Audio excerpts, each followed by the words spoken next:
tout le monde, malheureusement, va vivre des épisodes de souffrance. Et on n'a pas toujours les outils, les connaissances nécessaires pour pouvoir les traverser et dépasser ces moments-là.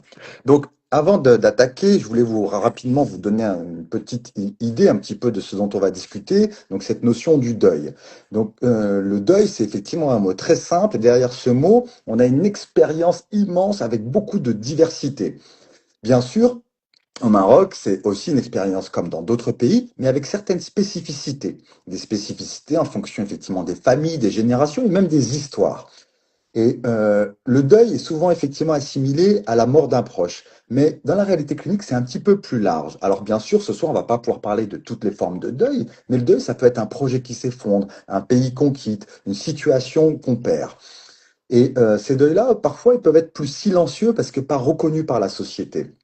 Dans tous les cas, aujourd'hui, on va avoir la chance d'avoir avec Madame Ilham une représentation et un questionnement du deuil sous l'axe de la spiritualité qui permet effectivement un peu à ce moment-là de le réintégrer dans la notion de société et de culture. Ensuite, le docteur Eliès va aussi nous montrer que la notion de deuil n'est pas une idée abstraite, que c'est un vrai bouleversement dans le cerveau et qu'il y a quelque chose qui se passe et que à ce moment-là, on peut reconnaître cette situation même si elle est souvent effectivement invisible. Et enfin, la clinique, elle montre autre chose. Elle montre une histoire. Elle montre des deuils qui peuvent être doux, violents, qui peuvent être acceptés ou refusés. C'est de tout ça qu'on va essayer effectivement de discuter aujourd'hui pour comprendre effectivement que le deuil, ce n'est pas oublié. Ce n'est pas non plus remplacé. Ce n'est pas non plus passer à autre chose. Le deuil, c'est apprendre à marcher avec une absence. C'est apprendre à vivre autrement, sans renier ce qu'on a pu vivre avant. Et ce soir, ce que je vous propose ensemble, c'est qu'on essaie de comprendre le deuil aussi bien dans le corps, dans l'esprit, dans la famille, dans la spiritualité. Et comment petit à petit, avec effectivement les bons outils, les bonnes personnes autour de nous, on peut traverser ce deuil, pas pour redevenir comme avant, mais pour redevenir vivant. C'est un petit peu le programme. Le programme va se passer comme normalement pour tous les webinaires qu'on va organiser, avec deux parties où on va discuter de ce que c'est que le deuil et ensuite les outils pour qu'on puisse le traverser. On aura donc une session de questions-réponses entre les deux parties et une autre session de questions-réponses à l'issue de la seconde partie. Et on va être attentif ce soir à pouvoir vous laisser un maximum d'espace parce que c'est un sujet effectivement qui peut être délicat, mais n'hésitez pas à nous poser des questions. J'ai un écran, donc si de temps en temps vous me voyez les yeux, c'est pas que je regarde autre chose, c'est que je vais surveiller toutes les questions pour pouvoir aussi après les réintégrer. Avant qu'on attaque, j'aimerais passer la parole à mon confrère le docteur Eliès pour vous donner aussi un petit mot plus personnel qu'on voudrait transmettre ce soir. Alors, je tiens sincèrement du fond du cœur présenter au nom de mes deux camarades nos sincères condoléances aux familles des défunts qui ont été victimes des inondations qu'on a tous vécues et vues dans les informations, les inondations qui ont touché malheureusement la ville de Asfi. C'est avec un grand chagrin et un grand regret et une très grande empathie qu'on transmet nos plus sincères condoléances. Allah yarhamhum, qu'il repose en paix, Allah yasabbar les familles. Ouais, merci beaucoup, docteur Eliès. Donc, bien sûr, effectivement, vous voyez, on peut avoir ce qu'on appelle des deuils personnels, mais aussi on peut avoir ce qu'on appelle des deuils collectifs. Et là, effectivement, ce qui s'est passé ces derniers jours, représente effectivement une vraie situation de deuil collectif et toutes nos pensées pour les personnes qui sont dans cette situation de souffrance. Je vous propose pour le coup qu'on puisse attaquer avec d'abord une question assez générale, il faut absolument commencer par celle-là, c'est qu'est-ce qu'on appelle vraiment le deuil? Et pour répondre à cette question, je vais inviter Madame Ilem à pouvoir déjà nous donner un petit peu sa lecture de ce mot et de ce processus. Oui, alors le deuil, c'est un rite de passage. Et ce rite de passage, il est accompagné, selon différentes cultures, de différentes manières. Il nous apprend à vivre autrement, avec une absence. Mais le deuil, en général, quand on parle de deuil, on pense automatiquement à la mort, au départ des êtres chers. Mais le deuil peut concerner, comme vous l'avez si bien dit, un rêve qui n'aboutit pas, un lieu qu'on quitte, un projet qui n'a pas réussi, ou une séparation, même quand les gens sont vivants. Mais le deuil le plus difficile à appréhender, c'est bien sûr la séparation à laquelle on n'y peut rien. C'est-à-dire que quand la mort est là, eh bien, euh, on s'y soumet. Et là, on a vu l'exemple concret de Safi.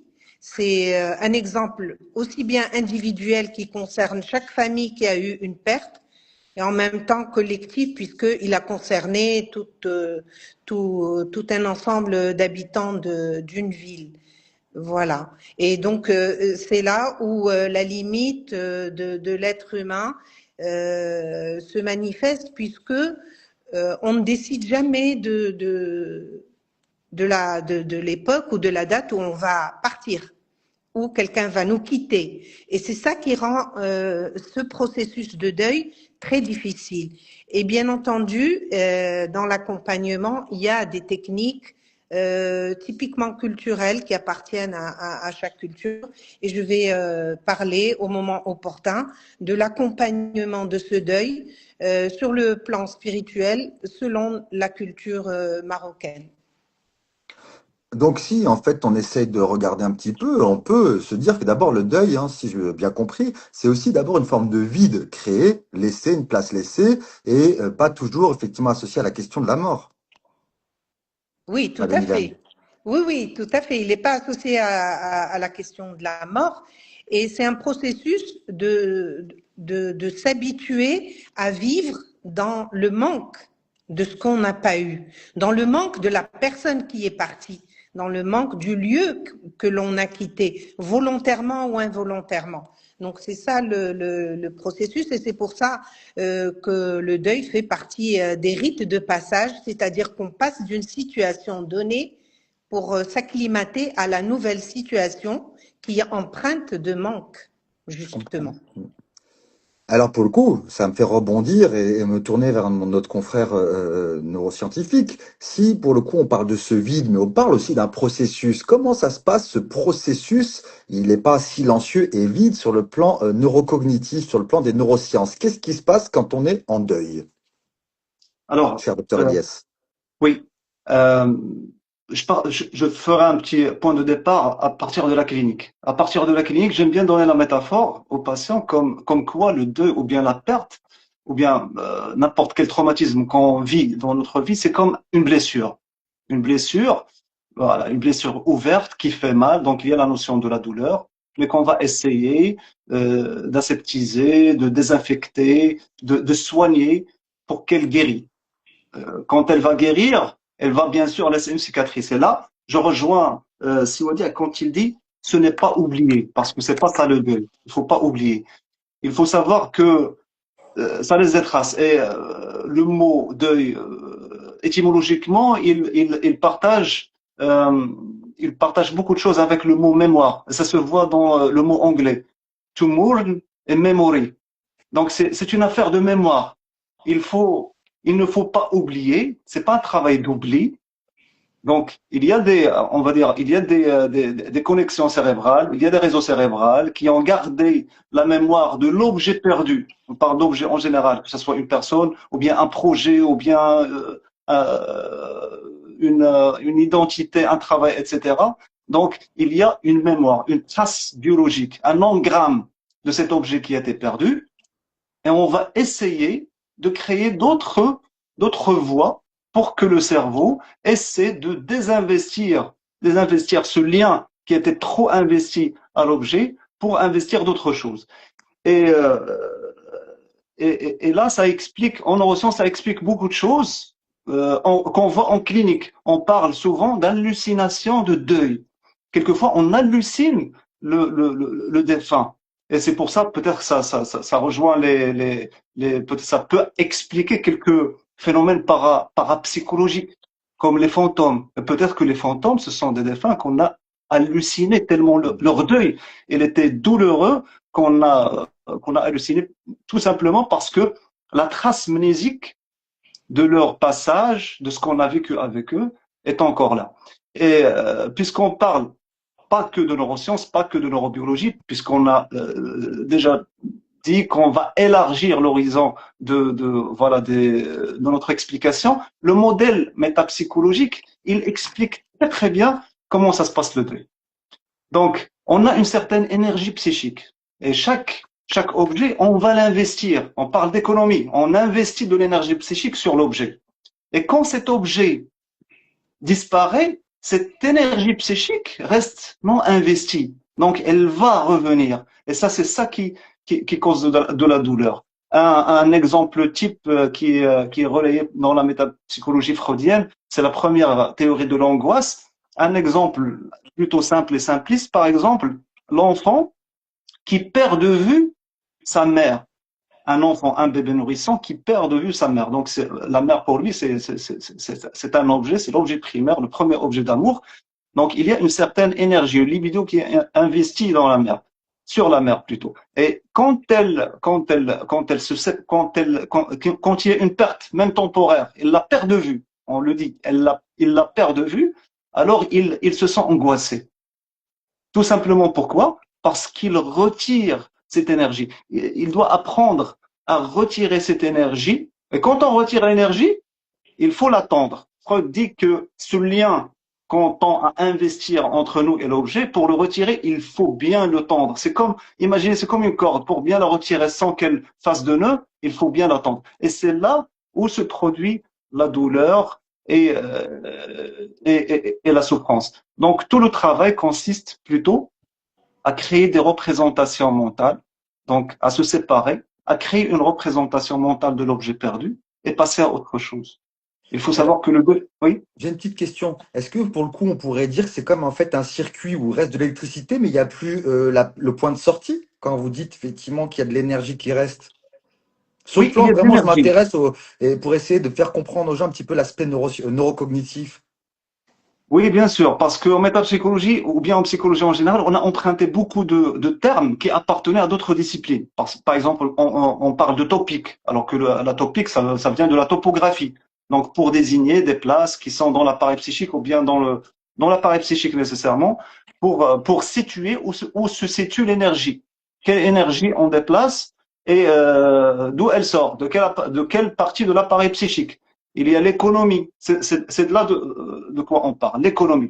Il y a la dynamique. Donc, économique, il y a trois piliers. Économique, dynamique et topique. Donc là, économiquement, on investit une quantité d'énergie, mais cette quantité d'énergie, l'objet sur lequel on l'a investi, il a disparu. C'est ça l'enjeu.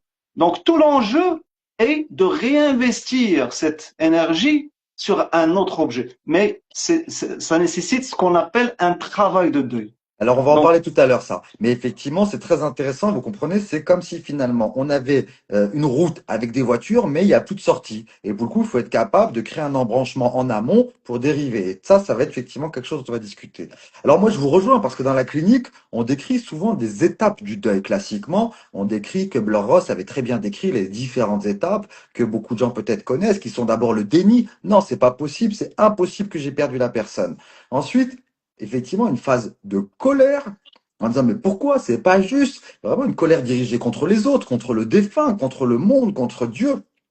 Ensuite, effectivement, on va avoir une phase de dépression, de tristesse où d'un coup on prend conscience et on vit cette perte-là. Ça vraiment c'est la description clinique. Enfin, pour arriver quand Kubler-Ross se décrit à ce qu'on appelle l'acceptation. Pour ma part, j'ai lu plusieurs ouvrages qui proposaient une dernière étape qui s'appelle la sublimation.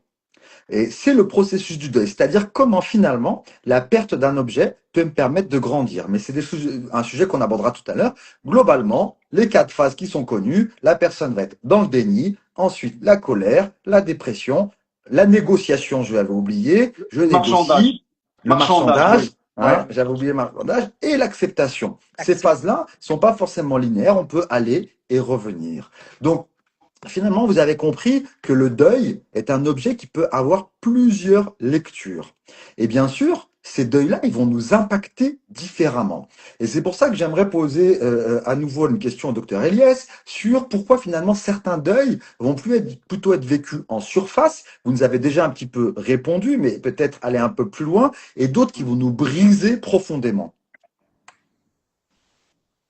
Alors, comme vous l'avez très bien dit, il y a le modèle de Kubler-Ross qui décrit le deuil en étapes, mais le deuil n'est pas linéaire. Ces étapes ne sont pas linéaires. On peut revivre une étape ou bien vivre toutes les étapes de manière cyclique.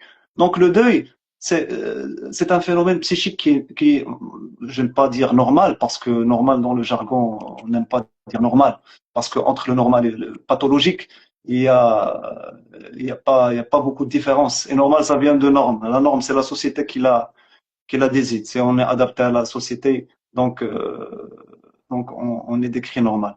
Alors, je crois que votre question peut-être pourrait être reformulée de la manière suivante. Quelle est la forme pathologique du deuil? Ouais. En tout cas, si je crois que finalement, quand on parlait, vous voyez, de l'intensité, de cette intensité de l'énergie que vous décriviez qui pourrait être Ouais, investie vers l'objet, est-ce qu'il y a ouais. des facteurs comme ça qui peuvent expliquer pourquoi certains deuils nous mettent à plat et d'autres nous, vous voyez, c'est pas que le deuil pathologique, parce qu'il y a des deuils qui vont nous éprouver, mais qui vont pas tomber dans le pathologique, qui vont rester dans un processus normé, entre guillemets, mais il y a des deuils. Qu'est-ce qui fait que sur le plan cérébral, ça explose? Je crois que le mot d'ordre, c'est le déni.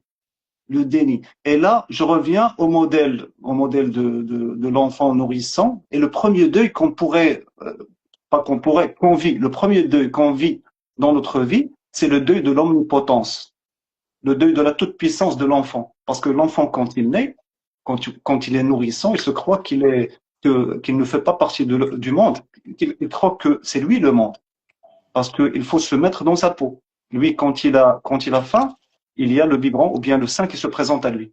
Il y a sa mère qui fait tout pour que il n'y a pas de décalage entre ce qu'il veut et ce qu'il reçoit.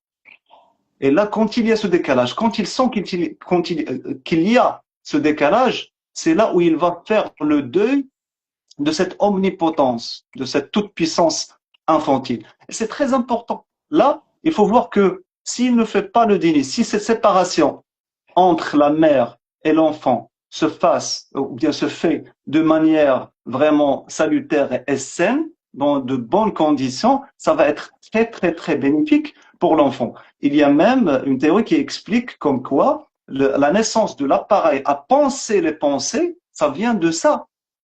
Ça vient comment l'enfant, quand il se sépare de la mère qui ne subvient pas à ses besoins de manière instantanée, il a tendance à faire quoi? Il a tendance à imaginer l'objet de sa satisfaction, imaginer le sein, imaginer la mère. Donc c'est l'imagination qui entre en jeu, qui crée. Et l'imagination, c'est ça, le point de différence entre la conscience humaine et les autres formes de conscience. Donc la naissance de l'appareil à penser les pensées, c'est là. Donc c'est ça le premier deuil qui est vraiment salutaire. Là, peut-être qu'on parle de deuil et on a cette représentation du deuil comme quelque chose de négatif, mais là, c'est non. Donc le deuil, il fait partie de la vie.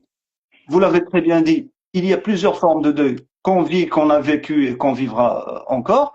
Et puis, il y a cette première forme de deuil qui est très essentielle. S'il n'est pas vécu dans de bonnes conditions, s'il y a un déni, là, il y aura des répercussions très, très néfastes sur le développement psychique et physique de l'enfant. S'il y a déni de cette perte qui doit se faire, la perte de l'objet primaire en métapsychologie, elle est très essentielle pour un développement psychique sain et, on va dire, naturellement, on va dire, qui va s'inscrire dans un processus naturel. Et donc, Donc, alors peut-être peut-être, le mot d'ordre, est-ce c'est que le vous pensez déni. que ça peut être un facteur prédictif, justement, la manière dont est vécu ce premier deuil, pour expliquer après la capacité, plus tard, à vivre les deuils de façon plus équilibrée, comme un processus qui soit quelque chose qui soit, disons, efficient pour la personnalité? Mais bien sûr, s'il n'a pas vécu dans de bonnes conditions, il représente un traumatisme. Un traumatisme parce qu'il y a des phases à suivre. On appelle ça, c'est un narcissisme primaire. Le narcissisme primaire, c'est ce que je viens de décrire. Donc, Oui. il est centré sur lui-même. Après, quand il va se séparer de la mère, il va pouvoir investir d'autres objets. S'il n'est pas séparé de sa mère, il ne pourra jamais investir d'autres objets. Donc, il ne pourra pas aimer d'autres objets. Si on simplifie Oui, bien sûr. le Mais donc, ça schéma. veut dire que si la séparation est mal faite, l'investissement des objets à venir est fait toujours avec cette fragilité dans le système neurocognitif. exactement, puisque bien sûr, quand on parle d'appareil psychique, bien sûr, on peut pas faire une séparation.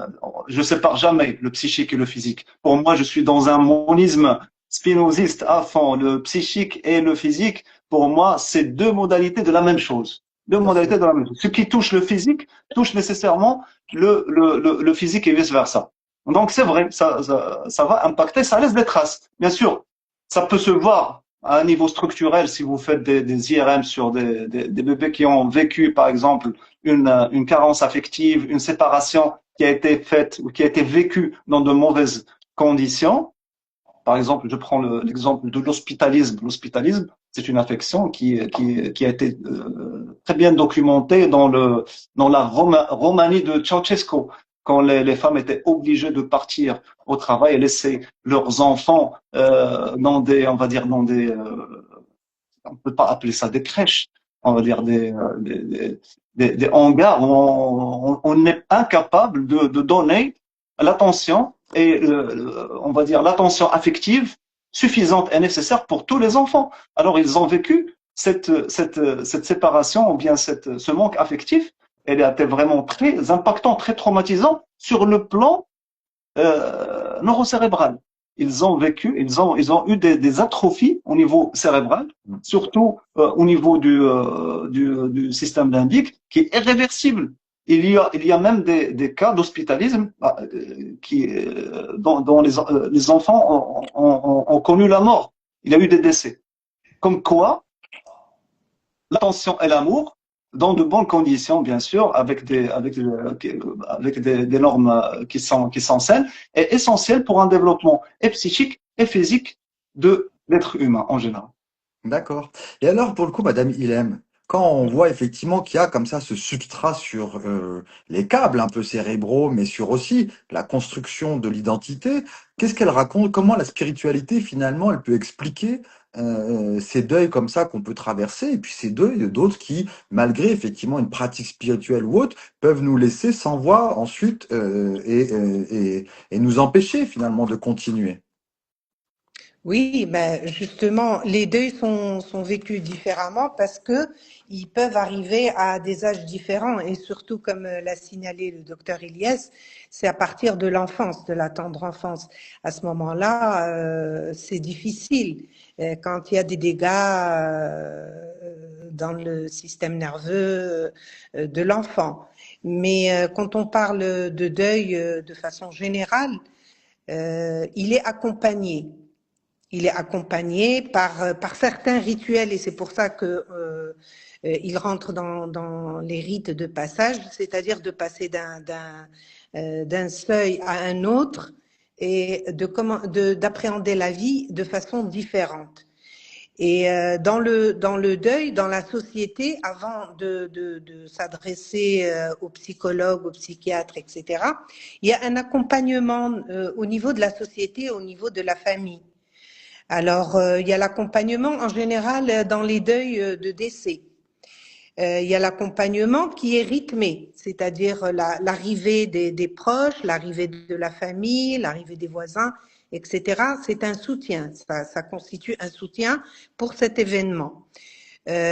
Ensuite, c'est réparti. Il y a le 3e jour, il y a le 40e jour, et ça permet à la personne qui est endeuillée de s'habituer tout doucement à cette nouvelle situation qui lui est imposée, parce que en général le deuil, et c'est la même chose quand il y a une séparation, par exemple entre les personnes de même famille, quand on quitte son lieu habituel pour aller ailleurs, etc. C'est toujours le soutien des proches, de la famille, de la société qui est formulé de la même façon. Il y a aussi l'écoute, et donc c'est une forme d'accompagnement. Et même les rituels qu'on reproche, par exemple, à la culture marocaine, que comment ça se fait qu'une personne est partie et que l'on est en train de servir à manger, etc., C'est une façon de démystifier un petit peu ce contexte douloureux, de rester dans l'hospitalité. Et d'ailleurs, quand on présente l'œuf dans la nourriture, c'est le symbole de la renaissance. C'est une manière de dire indirectement et délicatement que la vie doit continuer et que voilà, il faut juste apprendre à vivre différemment en l'absence de la personne qui est partie ou en l'absence du contexte qu'on ne peut plus vivre de la même manière. J'espère avoir répondu Si, très clairement. Alors juste, j'ai une petite question à subsidiaire. la question. J'ai une petite question complémentaire, justement, à votre avis, parce qu'on a la chance de vivre dans un pays où la spiritualité, bien sûr sous la forme d'une religion, mais qui est une pratique Oui. spirituelle, est très présente par rapport à d'autres modèles occidentaux où la spiritualité est moins présente dans la vie. Est-ce que finalement la spiritualité est aussi un facteur qui peut aider à aller soit vers un deuil qu'on traverse, ou bien un deuil qui nous effondre? À Oui, fortiori au Maroc, par exemple, est-ce que dans ce modèle-là, ça peut aider? oui, il y a justement les formules sont très plausibles parce que elles traduisent un petit peu comment on vit en société le deuil. Il y a des maîtres mots qu'on répète et qui sont très profonds, mais auxquels peut-être qu'on ne prête pas assez attention. Inna lillahi wa inna ilayhi raji'un. Lillahi ma a'ta wa lillahi ma akhad. C'est très très profond comme expression. Je peux Oui, vous demander, comme je sais en plus que c'est oui. un de vos champs d'expertise, de nous les traduire pour les personnes qui ne comprennent pas forcément. Alors, nous sommes à Dieu et à Dieu, nous revenons. Et Exactement. ça permet aussi bien à la personne qui part, elle part en paix. Et cette histoire de fantômes, etc., c'est vrai que des fois les personnes partent dans l'angoisse, dans l'inquiétude de la maladie, par exemple, etc. Et donc, elles ne partent pas en paix et les gens qui restent aussi derrière ne sont pas en paix. Et c'est pour ça qu'il y a cet amalgame entre les fantômes, les visitations, etc. Euh, on n'arrive pas à faire la part des choses. Et la deuxième expérience, lillahi ma'ata wa lillahi ma'akhad, ça veut dire c'est Dieu qui donne, et bien sûr il donne la vie, il donne tout, et c'est lui qui prend quand il veut. Donc ça, c'est une façon, c'est une acceptation. C'est-à-dire que c'est un accompagnement qui va nous permettre d'accepter la situation, la nouvelle situation. Il y a bien sûr le choc, il y a le déni, il y a la colère. On ne peut pas les empêcher. On peut se mettre, on a le droit de se mettre en colère parce que c'est un arrachement, le deuil. Mais après, quand on est dans l'acceptation, à ce moment-là, on est arrivé à cette phase-là, on commence à se reconstruire autrement, Parfait, très bien. à se reconstruire avec cette absence, Je comprends. justement. Alors c'est très intéressant parce que vous voyez finalement quand on se pose la question comme ça de deuil qu'on va pouvoir traverser, puis d'autres qui vont nous figer. Moi j'avais une petite question aussi qui me turlupine, mais que j'ai déjà travaillé auparavant, mais que j'aimerais bien rediscuter avec vous. C'est que finalement tous les deuils ne sont pas équivalents. Et que par exemple, quand on perd un parent, on est orphelin. Quand on perd un Oui, conjoint, on est veuf ou veuve. Mais quand un parent il perd un enfant, il n'y a pas de mots pour le oui, dire. Et donc, vous voyez, il y a même effectivement certains deuils qu'on n'ose même pas, dont on n'ose même pas parler, qui sont oui. quasiment une forme de tabou et qui sont pas forcément investis par le corpus lexical. Donc, je ne sais pas ce que vous en pensez pour vous, madame Ilham, le fait qu'il se vide, qu'on refuse même de nommer Oui. l'innommable. Oui. Déjà, le fait pour un parent de perdre un enfant, c'est pas dans l'ordre normal des choses. C'est-à-dire que c'est, en général, les parents sont censés partir avant les enfants. Mais il arrive des fois que ce soit le cas contraire. Ensuite, vous vouliez parler peut-être du suicide, par exemple. C'est ça qu'on nomme pas, entre autres. Tout à fait. On le nomme pas, oui, parce que c'est difficile de le nommer. De se donner la mort, c'est-à-dire qu'on prend un rôle qui n'est pas le nôtre, de mettre un terme à notre vie, et c'est pour ça qu'on n'ose pas en parler. C'est difficile à accepter et c'est difficile aussi à imaginer qu'un membre de la famille décide de se donner la mort. C'est très douloureux et c'est comme, ce sont des choses auxquelles nous nous sentons, ou devant lesquelles nous nous sentons impuissants, puisqu'on C'est sûr que on n'a pas été là tout à pour fait. accompagner la personne qui se donne la mort, comme on n'a pas été là pour accompagner les personnes victimes d'inondations, victimes d'accidents de circulation, victimes de phénomènes naturels, etc. Donc, c'est pour ça qu'on n'arrive pas à nommer, c'est difficile. Mais dans l'acceptation, et dans ces deux expressions que j'ai citées en langue arabe, c'est comme si ça nous décharge d'une responsabilité qui n'est pas la nôtre. Et à partir du moment où on comprend que ce sont des choses qui nous dépassent et pour lesquelles on ne peut rien, c'est là où il faut les sortir de la tête pour pouvoir vivre en paix. Tant que ça mijote dans la tête, ça nous rend malheureux et puis ça fait des dégâts, j'imagine, tant sur le cerveau que sur le corps. Et voilà. Et ça, vous qui êtes spécialiste de l'oncopsychologie, vous êtes mieux placé pour voir combien la maladie peut créer des dégâts dans la tête des personnes, surtout les personnes à qui on a dit il ne leur reste plus beaucoup à vivre. Et c'est là où on voit en même temps cet amour pour la vie, cet attachement pour la vie, et on est prêt à tout faire pour rester en vie, mais en même temps on fait des cauchemars parce qu'on sait qu'on va partir et qu'on va quitter des gens qui nous sont chers. Voilà. Très bien. Alors, pour le Et coup, je reviens. la foi aide beaucoup dans ces situations. C'est sûr, effectivement, je suis convaincu, Ouais. la spiritualité et la foi sont des vrais facteurs, effectivement, d'accompagnement très importants et qu'on a la chance d'avoir de façon très vivace encore dans notre société.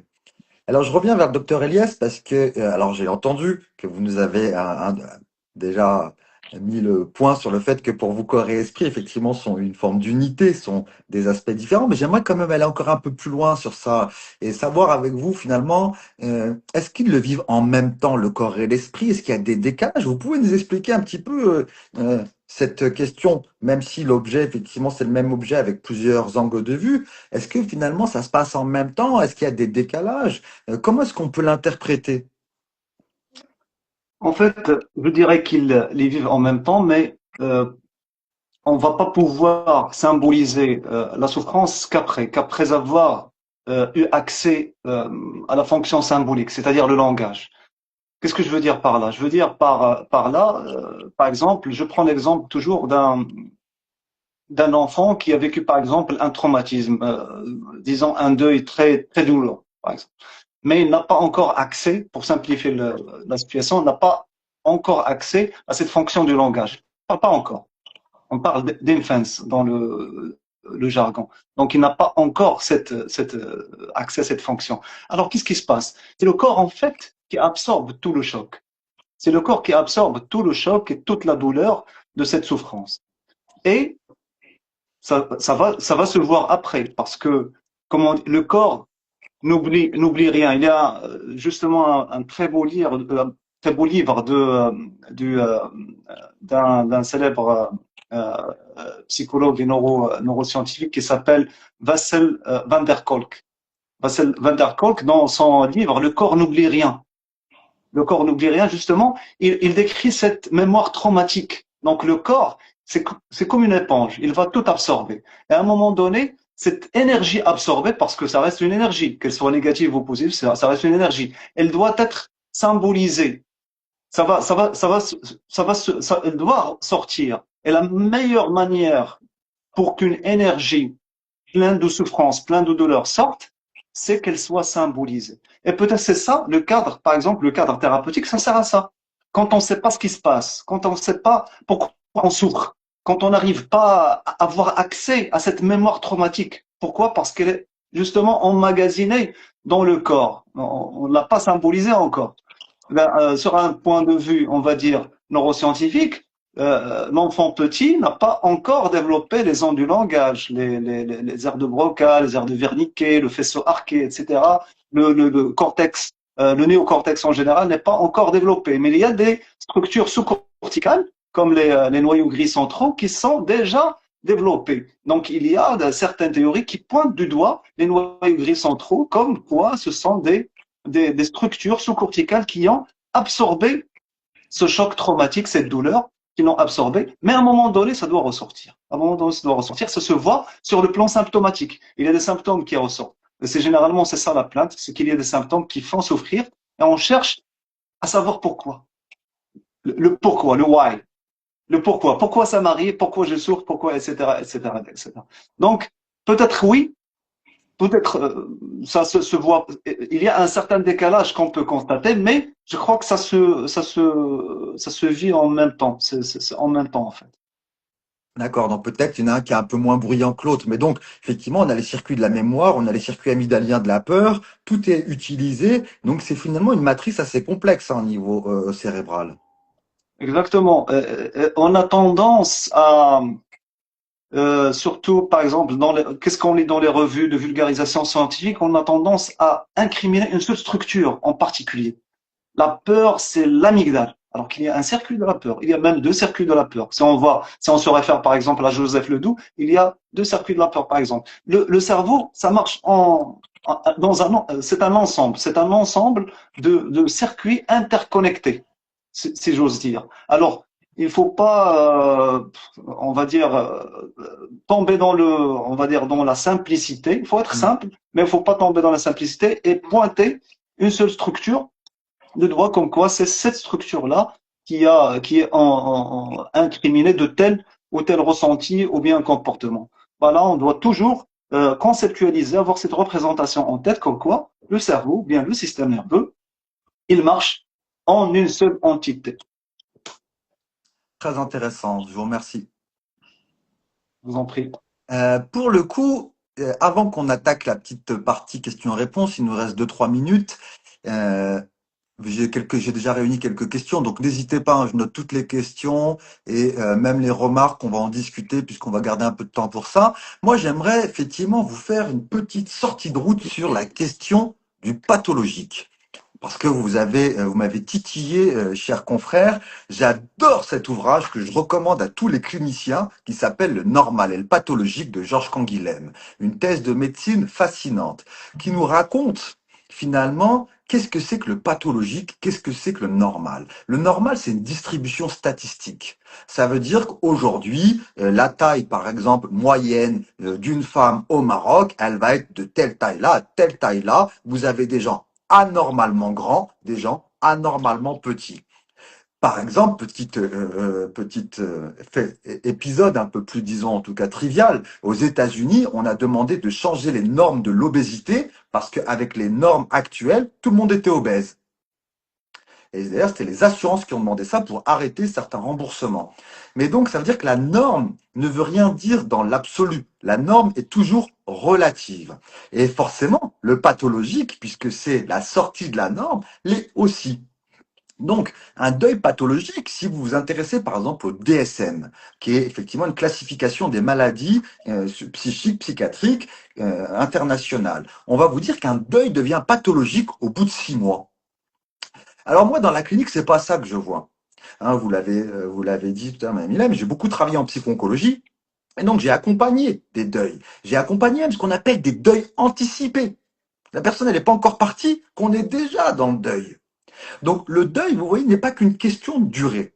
C'est une question de nature et qui s'explique par les éléments que tous les deux vous avez pu nous décrire, à la fois l'investissement énergétique de l'objet, donc sur le plan cérébral, mais aussi le support et la capacité de résilience apportée par une éventuelle spiritualité. Et donc, moi, j'ai vu une personne qui m'a dit, moi, je serai en deuil toute ma vie pour ma femme. Passe 40 ans de mariage, il a perdu sa femme dans un accident brutal. Et il m'a dit, pour moi, sa place et la souffrance, ça sera toujours présente. Et c'est vrai qu'il y a certains deuils qu'on peut pas traverser de la même manière. Et donc, je suis toujours un petit peu disons, précautionneux, attentif quand j'utilise la notion de deuil pathologique. Pour moi, la pathologie, elle doit être racontée par l'individu. Et c'est bien le thème de notre webinaire plus général, c'est que le deuil devient pathologique quand la souffrance est insupportable. C'est comme ça que moi je le définis. Je dis pas aux gens dépêchez-vous. Vous êtes à 5 mois et 25 jours. Vous avez encore 5 jours de tristesse et après, on oublie, on passe à autre chose. Je dis pas ça. Je dis quel est votre niveau de souffrance aujourd'hui? Qu'est-ce qui peut faire qu'à la fin de la journée, il y ait un petit peu moins de souffrance? Donc, faites en tout cas être très attentif à ça sur le plan clinique. Alors, vous voyez qu'il y a des facteurs qui prédisent, mais sur le plan clinique, je ne sais pas ce que vous en pensez, à la fois de cette notion de pathologique, sur le plan de la spiritualité, et de deuil anticipé, sur le plan neuroscientifique. Je vous fais une double question. Je propose, Madame Ilem, d'abord de répondre. Sur la notion de deuil pathologique, qu'est-ce que ça peut vous inspirer pour vous? Oui, alors le deuil pathologique, c'est, euh, comme vous avez dit pour les patients, des fois on dit, par exemple, ce cas de ce monsieur dont vous avez cité l'exemple, des fois les personnes disent, par exemple en cas d'accident mortel qui vient comme ça, qui n'est pas prévu, les gens préfèrent vivre une période de maladie, se préparer, ça permet de se préparer à ce deuil et de l'alléger par la suite. Et donc c'est dans ce sens-là. Et le deuil peut être aussi, comme on dit, quand on perd son partenaire, des fois c'est le corps qui s'exprime. La personne ne dit rien, mais c'est son corps. Elle tombe malade, elle multiplie les maladies, et après, elle n'a qu'une seule envie, c'est de partir aussi rejoindre son partenaire qui est parti. Ensuite, dans la maladie, des fois, les gens n'acceptent pas parce qu'ils ont une foi inébranlable que la mort et la vie n'appartient à personne, elle appartient au Créateur.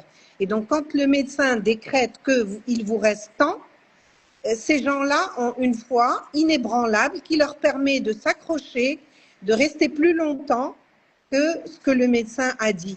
Parce que le médecin est on va dire, un outil, un intermédiaire pour alléger la souffrance, mais pas pour décréter la mort. Voilà, donc oui, oui. Et alors, le deuil anticipé, comment ça se raconte sur le plan neurocognitif? C'est les mêmes processus? Qu'est-ce qui se passe? En fait, l'objet, il est encore là. Je suis sur la route, ma destination, elle n'est pas fermée, mais j'ai déjà peur que peut-être ce soit fermé. En fait, ça ressemble du niveau psychopathologique, ça ressemble à de l'anxiété parce qu'on a peur de quelque chose qui n'est pas encore là, qui n'est pas objectivable. Il est très subjectif. On a peur de quelque chose dans le futur. C'est très, on va dire, c'est très ressemblable, très similaire au processus de l'anxiété.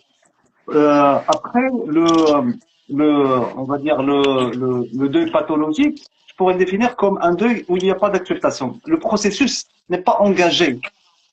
Et je vois par exemple, je pourrais donner l'exemple par exemple, de quelqu'un qui a perdu, par exemple, on va dire un être cher.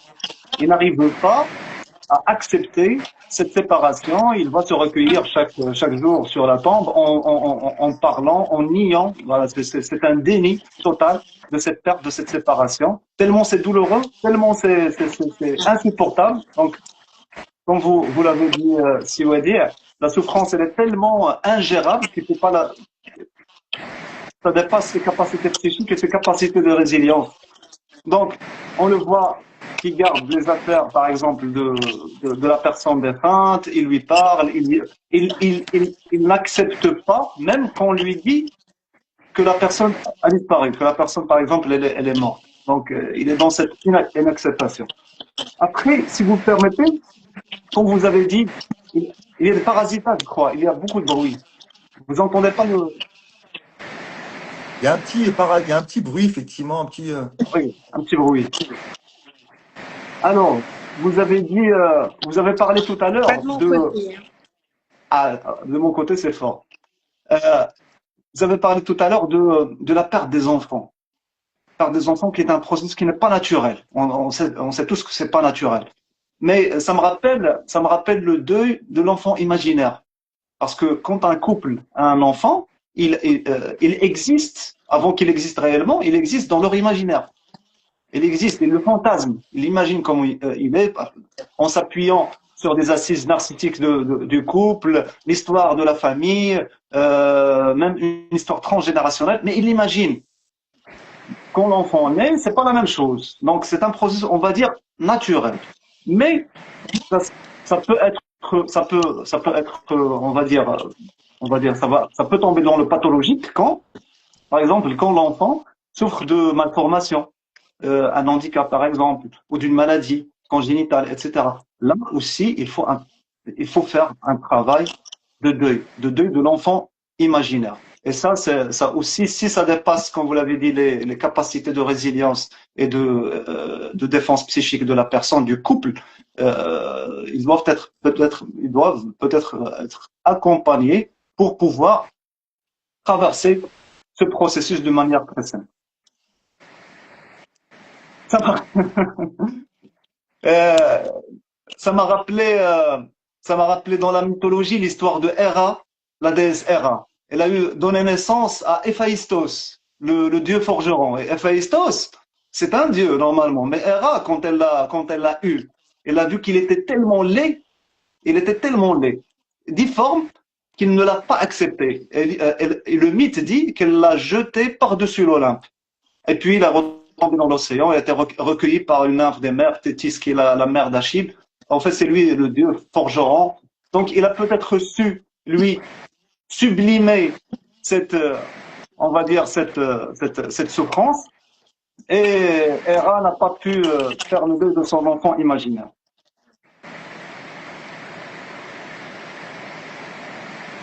Le sang n'est pas clair du tout. Alors, Je moi, crois qu'il pleut très très fort et non. c'est pour ça. Alors, c'est pas grave, on peut faire juste un.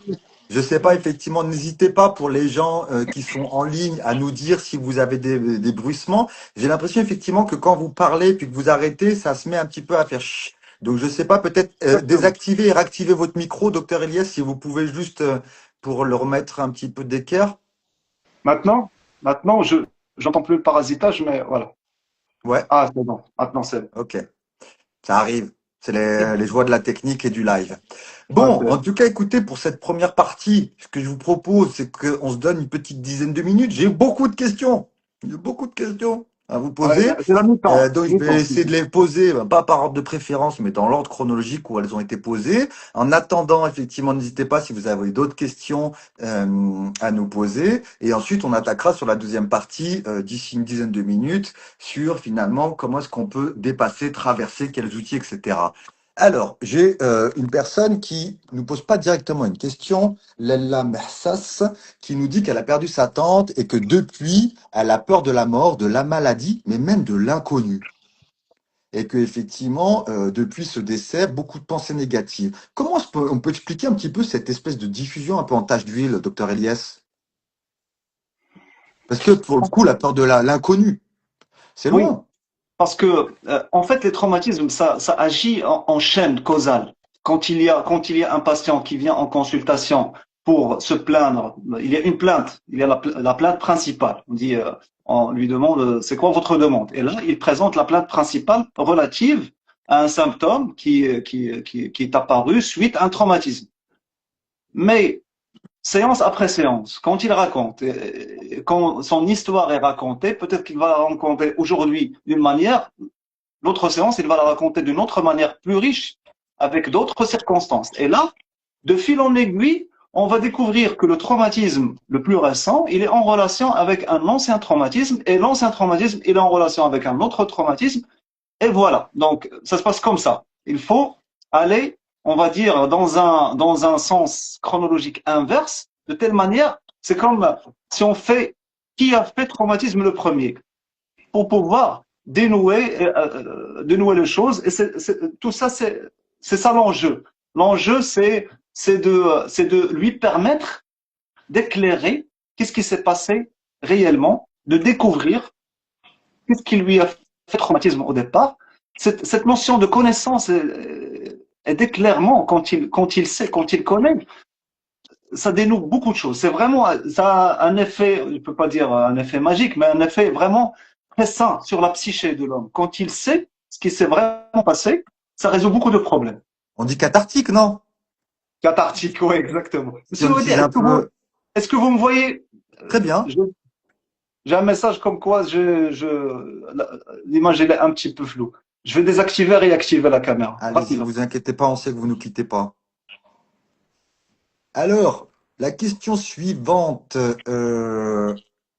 Alors, je vais juste un peu intervertir les questions pour pouvoir alterner les personnes aussi qui vont répondre. Je voudrais poser la question à Madame Ilem. Est-ce que, à votre avis, on a une question de Michel Sahraoui, l'intensité du vécu, du deuil, est-il relié au niveau de profondeur du lien avec la personne ou le projet, à votre avis? Oui, elle est intrinsèque aussi à la personne et à la profondeur. Et puis la durée du deuil, elle varie d'une personne à l'autre. Et il y a des personnes qui vont être dans l'acceptation à un certain moment, puis revenir vers la colère, vers le déni. C'est pas un enchaînement linéaire. Oui, c'est C'est ce que des disait le docteur moments à Elias, oui. vivre. Voilà, c'est des moments à vivre et c'est des moments à accepter pour passer à l'étape suivante. Et c'est D'accord. vrai que comme physiquement, on est amputé d'une jambe ou d'un bras, ils sont plus là, mais on sent leur existence. C'est exactement la même chose. Et quand on perd des personnes par la mort, quand on a passé toutes ces étapes, des fois ces personnes reviennent, font partie de nos vies sans qu'elles soient véritablement présentes. Et c'est ça qui est agréable et qui aide à supporter et puis à ne pas appréhender cette mort qui n'est pas considérée comme la fin, mais qui est considérée comme une autre expérience qui nous attend. Une étape, exactement. Alors, petite question pour notre scientifique préféré. Est-ce que le deuil ou la perte peuvent se transmettre biologiquement via l'ADN aux générations suivantes? Un peu la question du transgénérationnel. Je vous donnerai un petit complément si vous avez, si vous le souhaitez, si vous êtes d'accord. Mais d'abord, qu'est-ce que vous en pensez, docteur Elias? Bah, ça me rappelle une étude qui a déjà mis la lumière sur le fait que le traumatisme, ça se transmet à travers l'ADN. Donc, il y a une transmission à travers l'ADN transgénérationnel, ça c'est un fait. Parce que ils ont mis, je crois, en évidence le gène qui est responsable, qui code le cortisol. Tout Donc, à c'est ça fait. le modèle. Le code, voilà, le gène qui code le cortisol. Donc, un traumatisme qui cause, par exemple, voilà, ce sont des manifestations de stress par la suite. Donc, ils ont vu qu'il se transmet. Je crois qu'il a été transmis à la troisième génération. Donc la grand-mère, c'était, je crois, oui, la grand-mère, c'est elle qui a vécu le traumatisme, et puis c'est la petite fille qui a hérité du gène qui code le cortisol. Oui, je crois que oui, mais comme je l'avais dit au dernier webinaire, c'est Bergson qui l'a dit en fait. Je fais que le paraphraser. Quand on essaie de plaquer du mécanique sur de l'humain, ça prête à rire. Donc, euh, c'est tellement complexe l'humain, c'est tellement complexe que ma réponse est oui, mais comment ça se passe, vraiment on ne sait pas. Parce que Alors, il y a vraiment c'est Saïd du cas by par cas. Nature qui nous propose, qui nous dit, et c'est vrai que c'est quelque chose qui revient assez souvent, qui nous parle Ah, de l'épigénétique concernant cette transmission-là. Et effectivement, ça fait partie des possibilités. ouais. Mais ce qui est aussi intéressant, sans rentrer peut-être dans une réponse absolue, c'est que finalement, il est important aussi d'être capable de traiter les choses parce que sinon, on les transmet. Oui, traiter les choses, j'entends par traiter les choses, ça veut dire symboliser ce Tout à qui a fait. fait le traumatisme pour Absolument. pouvoir passer à autre chose et Absolument. Quand je dis traiter, voilà, c'est intégrer. s'investir, c'est prendre conscience, c'est accepter la situation dans laquelle on est pour pas Mm. effectivement la transmettre de façon linéaire. Oui, Alors, exactement. Parce que, Et débarrasser les générations suivantes de ce fardeau. tout à fait, Parce que quand on a absolument, pris conscience et qu'on a géré la chose, on décharge les suivants, n'est-ce pas? exactement. exactement, exactement. Alors, on a une question de Sososina. Est-ce que c'était lié au fait qu'on ne leur parlait pas ou uniquement au fait que la séparation avec la mère était traumatique? Je ne sais pas si c'était en lien avec une situation particulière. Euh, Elle parle de l'hospitalisme de René Spitz. je Donc, pense, c'est une carence, c'est principalement lié à une carence affective. Donc, ces enfants n'ont pas eu, on va dire, Ils ont été séparés précocement de la mère, avant l'âge de 6 mois. Ils n'ont pas eu le soin maternel nécessaire.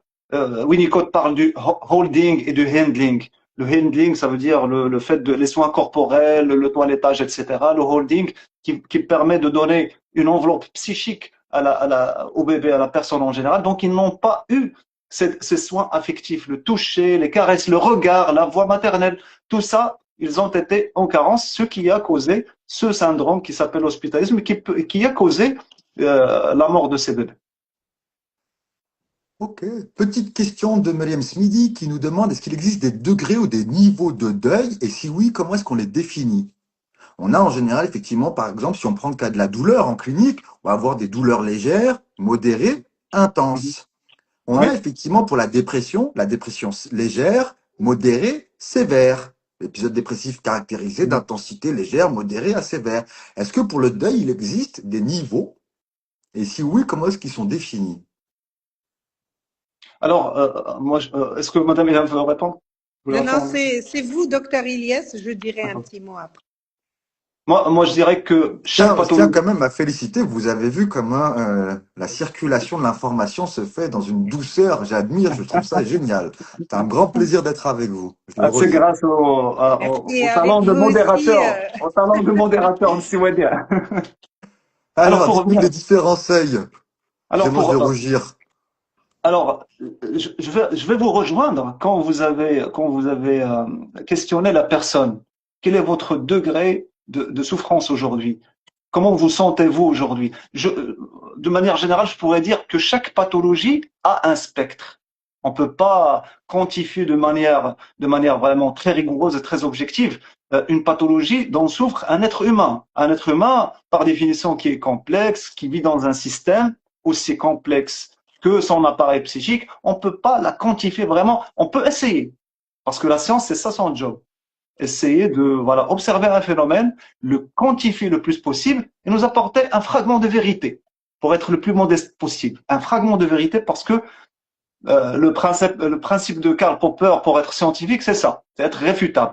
Apporter un fragment de vérité qui va être réfuté par la suite. Donc il y a toujours un spectre et je préfère, au lieu de quantifier, je préfère la qualité au lieu de la quantité. Parler à la personne, essayer par ses propres mots. J'ai adoré ce que vous avez dit tout à l'heure, Siwadia.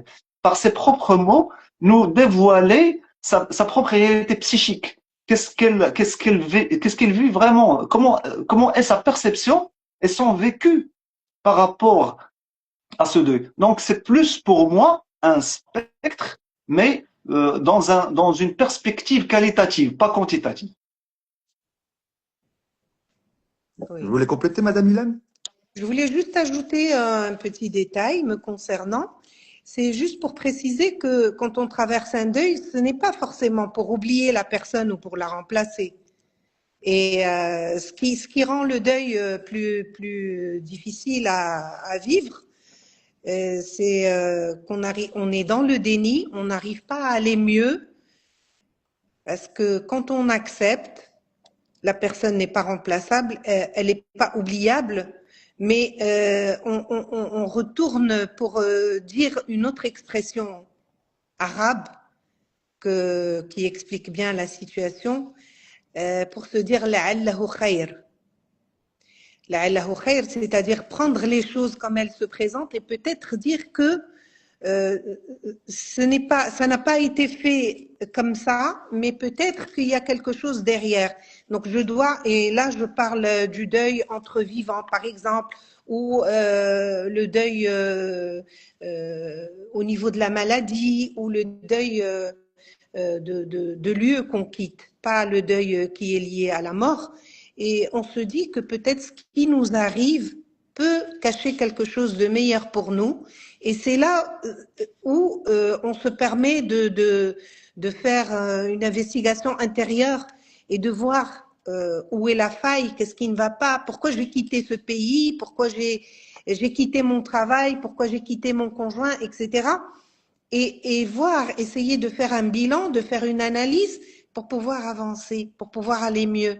Et cette étape-là est difficile à franchir parce que on reste bloqué dans le déni, on reste bloqué dans la colère, on n'avance pas et ça amplifie la douleur du deuil. D'accord, merci beaucoup. Alors moi, je vais répondre à une petite question, quoi, pas vraiment une question d'ailleurs, une interpellation, mais si vous voulez compléter, bien entendu, ou marhaba, de Manuela Lifestyle Adventure, qui vient et qui nous a rejoint un petit peu au milieu et qui est tombé sur le moment où vous disiez le médecin ne doit pas dire, le médecin vous dit il vous reste tant de temps. Et elle nous dit je suis pas d'accord qu'un médecin dit à un parent le temps qu'il lui reste, le bon Dieu qui sait, et dans les deux, et pourquoi les professionnels de dire à un malade le temps qu'il reste, pour moi c'était inacceptable.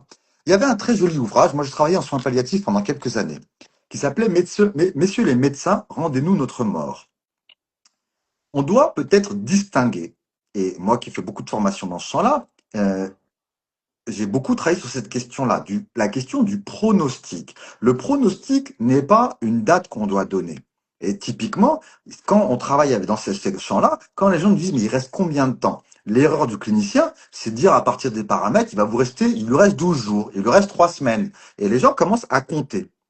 Par contre, je trouve que ne pas le dire empêche aussi certaines personnes à se préparer et peuvent créer un état traumatique parce qu'ils n'avaient pas conscience que la mort était peut-être quelque chose qui se projetait dans un avenir proche. Et entre dire il vous reste tant de temps ou bien dire on est plutôt dans une question de semaines et de mois que d'années, vous voyez, je viens de donner un pronostic. Mais en même temps, je n'ai pas figé avec la capacité de dire il va mourir tel jour. Je dis, moi j'ai accompagné des personnes, je dis bah vous savez, il est peut-être important que vous preniez la famille parce qu'on est plus dans une question de jours, de semaines que de mois ou d'années. Qui permet comme ça aussi quand même, sans rentrer dans une deadline, c'est en même temps de permettre aux gens de savoir où ils en sont. Et la vérité, c'est que d'abord, avant de le dire aux familles, c'est souvent aux patients que je demande, est-ce que vous souhaitez qu'on communique sur cette information auprès de votre famille ou est-ce que vous voulez le faire vous-même? Mais tout ça pour dire que peut-être il faut être un peu, disons, plus intermédiaire, en tout cas moins dichotomique, en se disant ni il faut donner un pronostic, ni ne rien dire, mais donner quelque chose qui guide les gens et qui leur permet d'investir ce temps-là. Parce qu'effectivement, quand moi j'ai accompagné des gens, je leur disais, bah, vous savez, c'est plutôt une question de semaines, voire de mois. Les gens se mobilisent, prennent un arrêt de travail, se mettent en congé, se rendent disponibles parce qu'ils se rendent compte. C'est sûr que bien sûr, quand vous donnez une date, c'est plus compliqué. Je ne sais pas ce que ça vous évoque cette question-là, si vous voulez rajouter quelque chose, ou on peut passer à la... Ça rend les gens anxieux déjà. Le médecin, bon, peut-être en pensant bien faire, en voyant l'évolution de la maladie, ils se sont obligés de donner ce pronostic, mais c'est pas toujours vrai, dans la mesure où moi j'ai une expérience personnelle dans ce sens-là. Mon père avait eu un accident très très grave, il a eu un traumatisme crânien. Et quand on est allé, on a été prévenu, on nous a dit prenez ses affaires, prévenez sa famille. Et le fait que la famille, et mon père était dans le coma, et le fait que la famille soit là, qu'ils se sentent entourés, ça allait mieux, il s'est réveillé. Au début, il y avait certains dégâts, mais qui se sont résorbés. Et mon père a vécu une petite vingtaine d'années Et donc, après. c'est très intéressant parce que vous voyez, finalement, ça confirme que le Et il est pronostic n'est mort qu'une d'une statistique. vieillesse, oui. Mais oui, le pronostic n'est que des statistiques qui sont intéressantes au niveau collectif et pas au niveau individuel. Voilà, Et ils peuvent être donnés voilà, à titre de guide, exactement. mais jamais être imposés. Vous avez raison, Oui, absolument. oui, Alors, oui. une petite question encore pour vous, Madame Ilem. Comment symboliser la souffrance du corps et comment évacuer la souffrance de la mémoire corporelle? Alors, comment déjà évaluer la souffrance du corps? C'est quand le corps vous parle, quand votre esprit n'est plus en mesure de supporter et que vous développez des maladies. Et combien chez nous, dans notre contexte culturel marocain, plusieurs personnes décèdent quelque temps après la première qui est partie et on dit il faut que ça. Donc, c'est le fait que la personne n'a pas pu supporter, qu'elle a développé des maladies et qu'elle a dû partir dans le cadre d'une opération ou d'une souffrance totale, etc. Donc, le corps, il parle aussi, il s'exprime. Donc, soit on est dans la foi, on est et des fois, on n'a pas la capacité d'être de ce niveau-là et on passe par d'autres circuits, tout simplement. La spiritualité ne nous épargne pas la souffrance. Ça ne veut pas dire que les gens qui sont dans la spiritualité, ils ont la vie en rose. Non. C'est des personnes qui passent aussi, au même titre que les autres, par des épreuves douloureuses, mais qui les appréhendent d'une façon différente. C'est ça la différence. Et des fois, le corps nous lâche parce que ça devient insupportable. Et donc, on peut avoir à ce moment-là, cher docteur Ilyes, quand on n'arrive pas à évacuer de la somatisation, développer des maladies, c'est Diva Shaima qui nous parle de ça, et Gadael Karchaoui, qui nous pose la question, effectivement, de développer des maladies somatisées dans le corps, une fois qu'on n'arrive pas à traverser. Oui, bien sûr, parce que le corps, comme j'avais dit tout à l'heure, il emmagasine cette énergie négative et le corps est très intelligent. Quand je parle du corps, je parle aussi de l'inconscient pour parler ou bien dans une optique, on va dire neuropsychologique. Aussi l'inconscient. L'inconscient, il est très intelligent et c'est ce qu'il fait. Il va nous envoyer. Si on n'arrive pas à symboliser, à parler, à mettre des mots sur des mots, M-A-U-X, bah, le corps, il va parler à notre place. Et c'est là la mémoire traumatique, quand elle sort sous forme de symptômes corporels. Il va parler, il va nous envoyer un message, et bien sûr, il y aura un message qu'on doit décrypter. Parce que, par exemple, des éruptions cutanées ou bien voilà des éruptions voilà cutanées sur le visage, c'est pas la même chose que des éruptions cutanées sur le torse ou sur le ventre.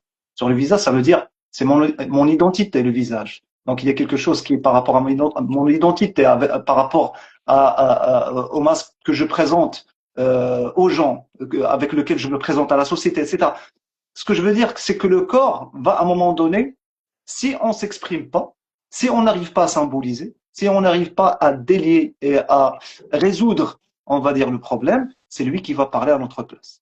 Donc l'énergie, en parlant toujours en termes économiques, l'énergie va pas se perdre, elle ne va que se transformer et ressortir sous une forme corporelle. L'exemple type, c'est les affections psychosomatiques. Les affections psychosomatiques dans lesquelles la plupart des gens qui souffrent d'affections psychosomatiques, ils ont un autre symptôme qui s'appelle l'alexithymie. L'alexithymie, Alex, ça vient de A, c'est privatif, lex, c'est du lexique, et thymique, ça veut dire les émotions. Donc, c'est les gens qui ont une incapacité à décrire leurs émotions, à percevoir, à décrire leurs émotions. Donc, ça rejoint cette incapacité à symboliser, à décrire ce qu'ils ressentent vraiment. C'est une histoire vraiment de décrire ce que vous ressentez dans votre corps. Parce que, premièrement, dans un premier lieu et dans un dernier lieu, l'émotion, le siège de l'émotion, c'est quoi? La source de l'émotion, c'est où? Bah, c'est le corps. C'est une théorie très ancienne, début XXe siècle, c'est James Elledge, William James, mais c'est encore encore de mise dans les neurosciences actuelles. L'émotion, le siège de l'émotion, c'est le corps. Donc, il faudrait, donc, c'est ça, pour résumer, il faudrait symboliser pour ne pas, tomber dans cette symptomatologie somatique qui serait vraiment très, très délétère. Alors, je vous remercie. On va, C'est il y a vrai encore. que, excusez-moi, je vous en voulais prie, je vous en juste prie. dire que le corps exprime, enfin, de toutes les maladies corporelles viennent ou ont une origine émotionnelle. Et vous avez évoqué le cutané, par exemple, etc. Et chaque maladie a un rapport avec une catégorie d'émotions. Alors, on va essayer de répondre aux deux dernières questions de façon un peu brève, comme ça on peut attaquer. Et pour les autres personnes, par exemple Fatih Fleur et Mehdi, c'est pas que je vais pas traiter votre question, c'est qu'elle correspond déjà à des choses plutôt de la deuxième partie, donc on en parlera tout à l'heure. J'ai une question de Zineb, Voyage vers la guérison, qui parle effectivement de la maladie qui peut elle-même devenir un moment de deuil du corps de l'avant, mais qui aussi parle d'un choc émotionnel majeur qui ensuite a pu déclencher une maladie un an plus tard. Et qu'à ce moment-là, c'est difficile de pas tomber dans une explication culpabilisante en se disant, bah tiens, c'est à cause de ça. Et comment je fais finalement après pour faire mon deuil de mon corps non malade? Donc, sans répondre de façon trop ciblée, pour moi, effectivement, c'est tout ce qu'on vient de décrire sur la question de l'acceptation, mais c'est aussi sur la question du réinvestissement de cette énergie. Ça veut dire, au final, quand moi j'accompagne des personnes en thérapie qui vont avoir, par exemple, à un moment, une difficulté, une paralysie. Mais plutôt que de rester fixé sur le bras, je leur fais réinvestir le reste du corps. Et c'est à ce moment-là dériver l'énergie. Et pour la question, effectivement, à ce moment-là, oui, bien sûr, la maladie peut devenir un moment de deuil. Et après, effectivement, sur la question de comment faire le lien entre ce choc et ensuite cette situation, sans tomber dans la culpabilité, l'étymologie, c'est battre la coupe. C'est qu'est-ce que j'ai fait comme faute. Et au fond, à un moment, c'est d'être capable de dire, ben, effectivement, je peux avoir une responsabilité dans la maladie que j'ai, parce que plein de choses. Mais en même temps, il n'y a pas un cause-effet direct. Et il y a des facteurs multiples. Et pour le coup, c'est simplement, si je reste fixé sur cette question du pourquoi, du why ça s'est passé cette séquence-là, c'est très difficile de réinvestir le comment je vais vivre demain. Et donc tout l'enjeu dans la clinique, dans la thérapie, c'est de faire ce switch de pourquoi je suis malade à comment vivre avec cette nouvelle état. Et pour vous deux, une petite question que je trouve très très intéressante qui a été croisée par Michel et Saïd, qui est la question de Alzheimer. Et la question effectivement du deuil blanc, le deuil qu'on ressent quand une personne est atteinte d'un trouble cognitif et qui n'a plus la même présence mentale ou affective que par le passé. Qu'est-ce que vous pensez de ces situations, peut-être Madame Ilham si vous voulez commencer, de cette notion de deuil blanc? La personne est encore là physiquement, mais une partie de son esprit, ou de sa capacité d'être dans l'interaction, n'est plus présente. Oui, effectivement, et c'est le cas aussi que nous avions eu au niveau des familles qui avaient un proche ou un enfant qui a perdu ses capacités mentales, justement. Ça aussi, c'est un deuil très douloureux. Oui, en effet, c'est vrai que pour l'Alzheimer, ça touche en général les parents. Ils sont arrivés à un certain âge et comme disait une personne de moi, dont la maman a eu l'Alzheimer, elle a dit c'est pas plus mal, peut-être qu'elle oubliera les chocs précédents, etc. Parce que les personnes atteintes de cette pathologie-là commencent à vivre comme des enfants. L'innocence de l'enfant, c'est-à-dire qu'il n'y a plus de mémoire, il n'y a plus rien, il n'y a que le quotidien, le moment présent qui compte. Et ça peut être une façon aussi de les accompagner et de les accepter. Encore une fois, on parle d'acceptation, de les accepter dans cet état-là sans trop dramatiser. Et il y a eu une question qui est passée là à l'instant, qui parle de peur. On a tellement peur de perdre sa maman qu'on angoisse si elle prend pas son médicament, si elle répond pas au téléphone, on croit qu'il lui est arrivé quelque chose, etc. Et tout ça, si on n'est pas dans l'acceptation, on le vit très très mal et ça peut se répercuter sur notre propre santé, sur notre bien-être. Et s'il n'y a pas de bien-être, on ne peut pas accompagner les gens qui sont dans le besoin d'accompagnement, justement, les membres de la famille qui sont en souffrance. Donc Mais en c'est un fait, moi, deuil aussi, mais ce qui va me choquer, parce que vous en avez bien parlé tout à l'heure, c'est que finalement, dans un deuil blanc, il n'y a pas de rituel. non. Il y a l'acceptation qui prime. Individuel. Il n'y a pas de Oui. rituel commun qui me permet à un moment de traverser. Ça veut dire que c'est un deuil un peu silencieux, invisible. C'est pour ça qu'on a choisi le mot deuil blanc. Oui, mais il est jamais vécu personnellement, parce qu'il y a toujours la famille, il y a toujours on demande comment la personne évolue, est-ce qu'elle va bien, on va venir lui rendre visite. Et cet accompagnement-là, cette écoute-là pour écouter comment la maladie évolue chez le parent, par exemple, atteint d'Alzheimer, ou chez l'enfant qui est atteint psychologiquement, ça permet de soulager un petit peu la douleur. Le fait d'en parler, de raconter, d'exprimer, comme a dit Dr Ilyes, de mettre des mots sur les mots. Ça, c'est très important. Même si on ne s'adresse pas à des spécialistes, mais au moins on évacue quand même un trop-plein d'énergie négative qui nous submerge et qui nous habite. Enfin, c'est ma façon de voir Non, mais les très clair. choses. Vous Une savez, petite heure. vous savez, je suis très cinéphile et je vous propose le film de Father, le père de Anthony Hopkins, parce que Magnifique. ça Exactement. décrit Magnifique. parfaitement le deuil blanc. Le Tout deuil à blanc, fait. voilà, Oui. avec les hallucinations, avec les pertes de mémoire, etc. Mais c'est très Tout à illustratif. fait, vous avez raison, c'est un excellent, une œuvre d'art cinématographique à Exactement. recommander pour comprendre et mettre des mots sur cette souffrance. Alors, je vous propose qu'on enchaîne avec notre deuxième partie, donc n'hésitez pas à continuer à poser des questions. Je pense que si j'en ai raté une, n'hésitez pas à la remettre en ligne et je vous promets que je ferai un effort pour ne en rater aucune. Je voudrais, Madame Ilem, savoir si vous pouvez nous parler un petit peu finalement du rôle de la spiritualité dans la traversée du deuil, la résolution du deuil.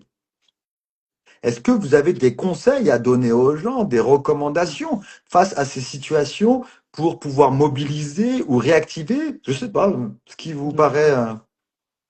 Oui, l'objectif dans tout ça, c'est d'acquérir la paix mentale, de ne plus trop réfléchir à la chose qui nous est arrivée. Euh, Parce que c'est en dehors de nos capacités. Par exemple, ce qui peut arriver, on ne peut que l'accepter et l'accompagner. Par exemple, on va passer un par un les différents deuils. Le deuil blanc, par exemple.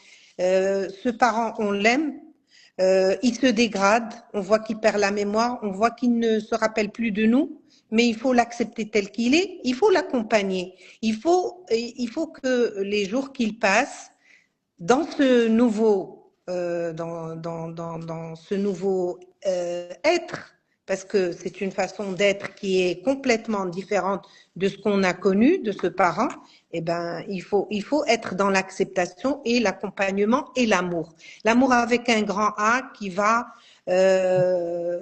être la clé pour toutes les difficultés de la vie. Et puis, l'acceptation et la résignation, des fois, on est obligé parce que ce sont des choses qui nous dépassent. Donc, le deuil, les séparations, tout ça, je pense que si on a une foi inébranlable, on se dit, bien sûr, il y a des gens pour nous écouter, pour nous accompagner, pour soulager cette douleur, nous aider à soulager cette douleur. C'est bien, que ce soit ainsi, c'est bien. Mais il faut prendre les choses telles qu'elles se présentent et reconnaître la dimension de l'être humain qui est limitée, fragile et qui est soumise à ces épreuves, à beaucoup d'épreuves tout au long de sa vie, quoi. Et ce sont des épreuves qui nous construisent par la suite. Parce que des fois, quand vous avez tout à l'heure parlé d'enfants orphelins, quand ils perdent les parents et qu'ils se trouvent confrontés à la famille qu'ils ont idéalisée dans leur tête et qu'ils découvrent différemment en l'absence des parents. Ils sont choqués, mais ce choc va les aider à surmonter les difficultés dans la société, à savoir que tout le monde n'est pas gentil, que tout le monde n'est pas beau, qu'il va falloir apprendre à se défendre dans la vie, par exemple. Ça, c'est juste un exemple entre autres. Donc voilà, s'armer de foi, d'acceptation et connaître ses limites, je pense que c'est la meilleure façon d'appréhender les choses douloureuses et s'adresser aux spécialistes aussi. Parce Donc, que les effectivement. spécialistes sont là, ils sont là pour nous aider, pour nous tendre la main, pour passer de l'autre côté de la rive. Voilà.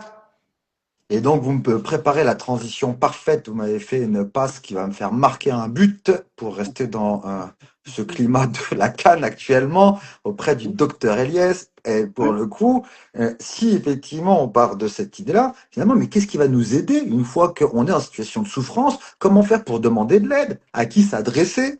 Aux psychologues, aux psychiatres, aux médecins généralistes? Qu'est-ce qui va nous aider à traverser ce deuil pour vous en tant que clinicien? Qu'est-ce que vous recommanderiez aux gens? Directement, je perds quelqu'un, je vais consulter, j'attends de souffrir, j'attends 6 mois.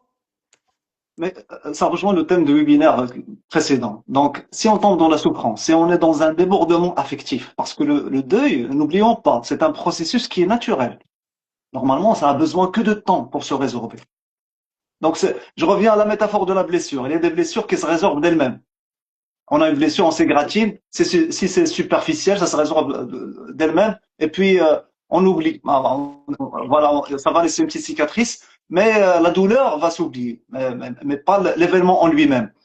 Sauf que si la blessure, elle est profonde, tellement profonde qu'on peut pas se soigner de nous-mêmes. On a besoin d'un spécialiste qui va aller, peut-être on a besoin de points de suture, peut-être qu'on a besoin de désinfectants. Je donne voilà des exemples métaphoriques Oui, pour oui, tout à rapprocher fait. la chose. Voilà, on a besoin de points de suture, de désinfecter la plaie, de mettre un pansement et surtout de dire ne vous inquiétez pas, ça va passer parce que il n'y a rien qui reste stable. Le changement, si je peux garantir une chose, c'est que la seule règle qui est de mise dans la vie, c'est le changement. Tout va changer.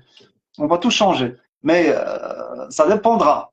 Quel sens va, toute la question c'est là. Quel sens va prendre ce changement?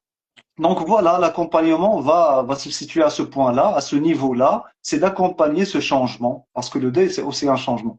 Que ce soit un deuil, voilà. Maintenant, on parle du deuil pathologique, ça veut dire que le processus est entravé, ça coince. D'accord? Il y a le processus qui est entravé, on doit faciliter le processus sans pour autant chambouler la personne, sans pour autant réveiller d'autres traumatismes, sans pour autant voilà perturber quelque chose, perturber psychiquement la personne, parce qu'elle vient pour ce processus de deuil, pour ce travail de deuil. Et moi, j'aime pas voilà, entre parenthèses, j'aime pas cette expression de faire son deuil, parce qu'on fait jamais son deuil. Justement parce qu'on n'oublie pas, on n'oublie jamais. Donc, je préfère vivre son deuil. On va peut-être permettre à la personne de vivre mieux son deuil. Parce que ça fait partie de la vie, tout simplement. Ça fait partie de la vie.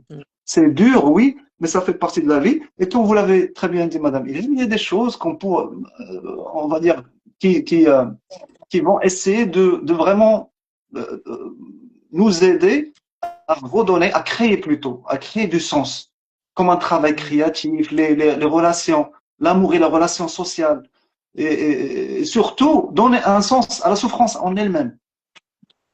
Et là, La j'attrape souffrance, le ballon, cher ami, et je vous dis que je suis absolument d'accord et que j'aimerais effectivement, moi, en tant que clinicien, quand les gens viennent me voir, je leur dis, je ne sais pas ce qui va vous aider à traverser votre deuil, mais je sais ce qui peut vous empêcher, en tout cas, de vivre, si on reprend votre expression, cher confrère, je sais ce qui peut vous empêcher de vivre votre deuil, de vous isoler, d'en avoir honte, de rester silencieux. Et bien sûr, coach Niabran nous dit on a besoin d'être accompagné, c'est certain. C'est vrai, mais pour chaque personne, je crois qu'il faut laisser une certaine liberté et que le chemin, il est très personnel. Vous avez des personnes qui vont avoir besoin d'un accompagnement par un coach, par un psychologue, par un psychiatre, par quelqu'un effectivement plutôt du champ de la spiritualité, par des amis, par des activités artistiques. Je me souviens d'une personne comme ça que j'ai accompagnée qui s'est inscrite dans une chorale. Et sa chorale a constitué un cercle de ressources qui l'a aidé. Vous avez un ouvrage qui s'appelle The Journal, je crois, of Morning, The Morning Journal. Putting Word to Grief. Donc, il y a un journal, effectivement, qui permet de noter et de travailler aussi sur cette expression pour ne pas enfermer et intérioriser, faire une espèce de refoulement de notre deuil, mais de le vivre pleinement, de lui donner de l'espace, de le déployer pour que justement on puisse le vivre pleinement. Et donc, effectivement, je crois que tous ces aspects-là, ils nous aident à traverser le deuil, mais surtout, ce que je dirais pour moi, en tant que clinicien, c'est vraiment l'isolement et le silence qui peuvent être dangereux. Ensuite, il faut travailler sur sa propre trame, son propre chemin. Et surtout, faites-le par rapport à vos affinités déjà. Une personne, Michel, nous dit, moi, je vais marcher dans la nature. Une autre personne va effectivement nous dire, moi, j'ai la religion qui me permet d'accepter le Muktoub. Le chant, le dessin que Radel, Karchaoui, la peinture, l'art-thérapie, effectivement, sont des outils qui nous permettent de dépasser certaines souffrances et de les transcender. si je peux rebondir sur ce que vous venez de dire, ça me rappelle, voilà, dans l'essence, on a toujours besoin d'un modèle, un modèle explicatif qui pourrait expliquer les différents types de deuil. Je rebondirai si vous me le permettez, en citant Winnicott. Winnicott qui parle de l'objet transitionnel et de l'espace transitionnel. Quand on a parlé tout à l'heure de la séparation avec la mère, ça se fait grâce à un processus psychique particulier. Quand vous observez un enfant avec son doudou, le doudou, c'est ce qu'on appelle un objet transitionnel, un type d'objet transitionnel. Ça peut être une chanson, ça peut être un coin de serviette, ça peut être la voix, ça peut être plein de choses, mais c'est un objet qui permet de se séparer, de vivre cette perte, ce deuil, on va dire le premier deuil qu'on vit, entre soi-même et la mère. Donc c'est un objet qui représente la mère en quelque sorte. Et ça entre dans le cadre d'un espace transitionnel, un espace dans lequel on peut jouer. Et Winnicott, il parle beaucoup de jeu. On peut jouer avec l'absence. C'est ça tout l'enjeu. Comment jouer, c'est ça la question chez Winnicott, comment jouer avec l'absence? Il faut jouer avec l'absence de telle manière à intégrer à l'intérieur de soi l'objet qui a été perdu. C'est ça, quand on a parlé tout à l'heure de mémoire, c'est de pouvoir se remémorer l'objet perdu, la personne perdue, mais sans que ça n'affecte voilà, le vécu quotidien de la personne. On va dire ça, c'est le processus naturel et salutaire. Donc, pouvoir intégrer. Et ça rejoint aussi sur ce modèle-là, il y a plusieurs thérapies, comme la thérapie par l'art, parce que ça favorise la créativité. Dans la créativité, Winnicott parle qu'on est créatif dans cet espace transitionnel. On devient plus créatif parce que, justement, on joue avec l'absence, etc. Non, c'est sûr, hein. Moi, je prends un exemple un peu personnel. Ma femme, malheureusement, qui a perdu sa mère, Allah rahma, euh, elle a créé une marque de vêtements qui s'appelle Amanou Amanou. Et pour elle, cette marque de vêtements, c'est garder un lien avec sa mère. C'est accepter qu'elle est plus là, mais la transcender dans un lien qu'elle continue à contribuer, avec laquelle, effectivement, qui lui permet de nourrir une autre relation. Mais oui, cet espace de transition nous permet d'être complètement libre et de se dire, à ce moment-là, ce lien-là, qui est peut-être pas matériel, ben, il existe ailleurs. C'est sublimé, tout simplement. On va Exactement, sublimer. c'est la phase de Ouais. sublimation, moi, dont je vous parlais tout à l'heure, où quand on dépasse et que finalement, il y a un objet qui va naître de cette perte et qui va permettre de dépasser encore ça. Alors, la question suivante que j'aimerais poser à Madame Ilem, c'est est-ce qu'on peut grandir à partir d'un deuil sans tomber dans une forme de romantisme de la souffrance? Et je pose un peu la question presque aussi à l'écrivaine que vous êtes. Euh, Difficile comme question. Et c'est pour ça que Difficile, j'ai gardé mais pour vers la fin, pour qu'on soit prêt. oui, on peut grandir à partir d'une expérience douloureuse. Et ce que j'allais ajouter tout à l'heure, c'était de s'investir aussi pendant le deuil enfin, essayer de le vivre sereinement. C'est de s'investir dans le travail associatif. Des fois, ça aide beaucoup de voir la souffrance de l'autre, ça atténue notre propre souffrance et ça nous donne un objectif dans la vie. C'est-à-dire, on est là pour aider les gens à aller mieux, etc. Ou alors continuer à faire les choses que la personne qui est partie aimait bien. C'est-à-dire être dans la continuité, dans la transmission. Ça peut faire beaucoup de bien. On peut grandir de différentes manières en faisant des expériences comme ça, en aidant autour de nous, en étant à l'écoute des personnes qui sont dans la phase de ce deuil, sans donner de conseils, sans donner d'explications, juste être là, accompagner. Et c'est ça l'intérêt de nos rituels de 3 jours, 40 jours après pour la femme devenue veuve, la cérémonie où elle enlève le deuil pour continuer à vivre normalement comme les autres. Donc toutes ces célébrations et ces cérémonies sont faites c'est comme si on disait à la personne, tu as franchi la première étape, maintenant il te reste la deuxième, et la troisième, c'est d'aller vers la vie. Donc on lui donne assez de temps pour qu'elle puisse s'habituer à sa nouvelle vie avec cet l'absence et de mieux la gérer. On peut grandir de différentes façons, sincèrement, sans les énumérer. Je suis mal placée pour donner des conseils. Je donne juste des constats Non, mais c'est déjà de très ce clair. que nous vivons tous. Oui. C'est très clair. Alors justement, docteur Eliès, comment finalement, lorsque je commence à ne plus avoir la souffrance associée au deuil, je peux me libérer de la culpabilité de ne plus souffrir? La culpabilité de ne plus souffrir. Ça, c'est très intéressant parce que justement, le premier à avoir traité le deuil ou l'utiliser comme un modèle explicatif, c'était Freud, pour expliquer la mélancolie. Et dans la mélancolie, on peut Très bel l'associer ouvrage, Deuil et dans mélancolie. Très très bel ouvrage. Il avait fait exactement, effectivement un très bel ouvrage sur ça. deuil et mélancolie, oui, Mm. parce qu'il utilise le deuil justement parce que c'est un processus naturel, comme on a dit, c'est un processus assez simple à expliquer pour essayer d'expliquer la mélancolie. La mélancolie où il y a justement cette notion d'auto-reproche. On se reproche quelque chose de manière inconsciente. On a perdu quelque chose, le deuil, on a perdu quelque chose qu'on sait qu'on a perdu, mais dans la mélancolie, c'est ça la différence. On a perdu quelque chose, mais on ne sait pas qu'est-ce qu'on a perdu. Il y Mm. a, comme dit Freud, il y a l'ombre de l'objet qui tombe sur le moi. Ça veut dire qu'une partie de notre moi va s'identifier à l'objet perdu. Et l'autre partie va nous persécuter, va nous blâmer, va nous reprocher cette perte. Donc, je vois que c'est une forme, on va dire, de deuil pathologique. Donc, c'est justement ça. C'est pour éviter ce débordement émotionnel et ne pas tomber dans le pathologique. Nécessairement, il faut symboliser sa perte et sa souffrance.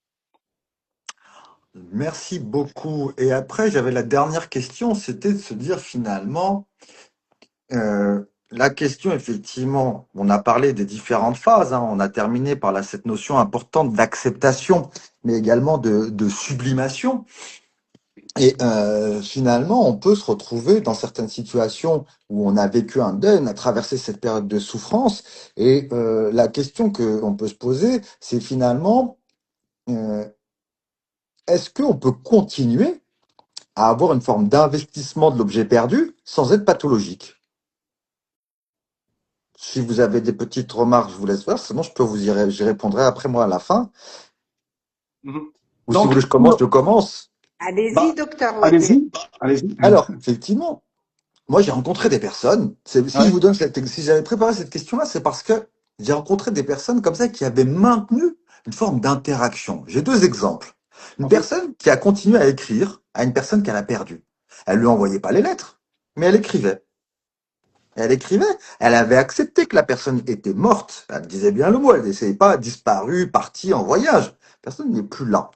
Mais pour elle, effectivement, c'était maintenir un lien. Et effectivement, de toute manière, en disant cet écrit-là lui parvient d'une manière ou d'une autre.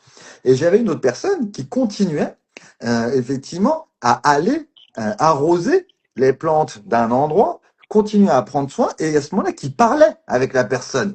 Pas comme un fantôme, mais vraiment en disant, je sais que tu n'es plus ici, mais au travers de cet objet que toi tu as aimé, oui, effectivement, je sens un lien. À ce moment-là, pour des gens, on va dire non, c'est pas bien, il faut absolument enlever ça. Alors que pour moi, c'est aussi une manière plutôt saine d'investir le lien, de faire le deuil d'une relation, d'un type de relation, et d'être capable de le réinvestir autrement. Qu'est-ce que vous en pensez, chers confrères, consoeurs? Moi, Madame Ilham voulait Allez-y, intervenir. docteur Ilyes. Après vous. Après vous, allez-y. Non, je vous en prie. Allez-y. Allez-y.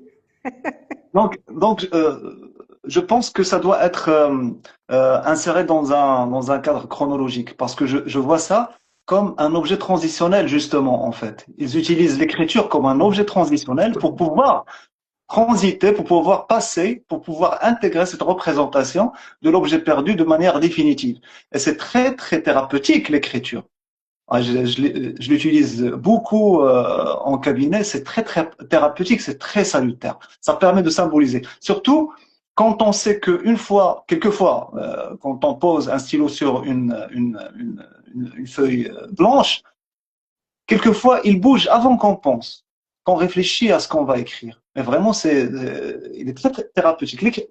Justement, ça s'appelle l'écriture thérapeutique. Tout à aussi fait. pour la personne qui parle avec la personne, qui arrose les, les, les, les, Les les, plans. les, les- les plantes de la personne.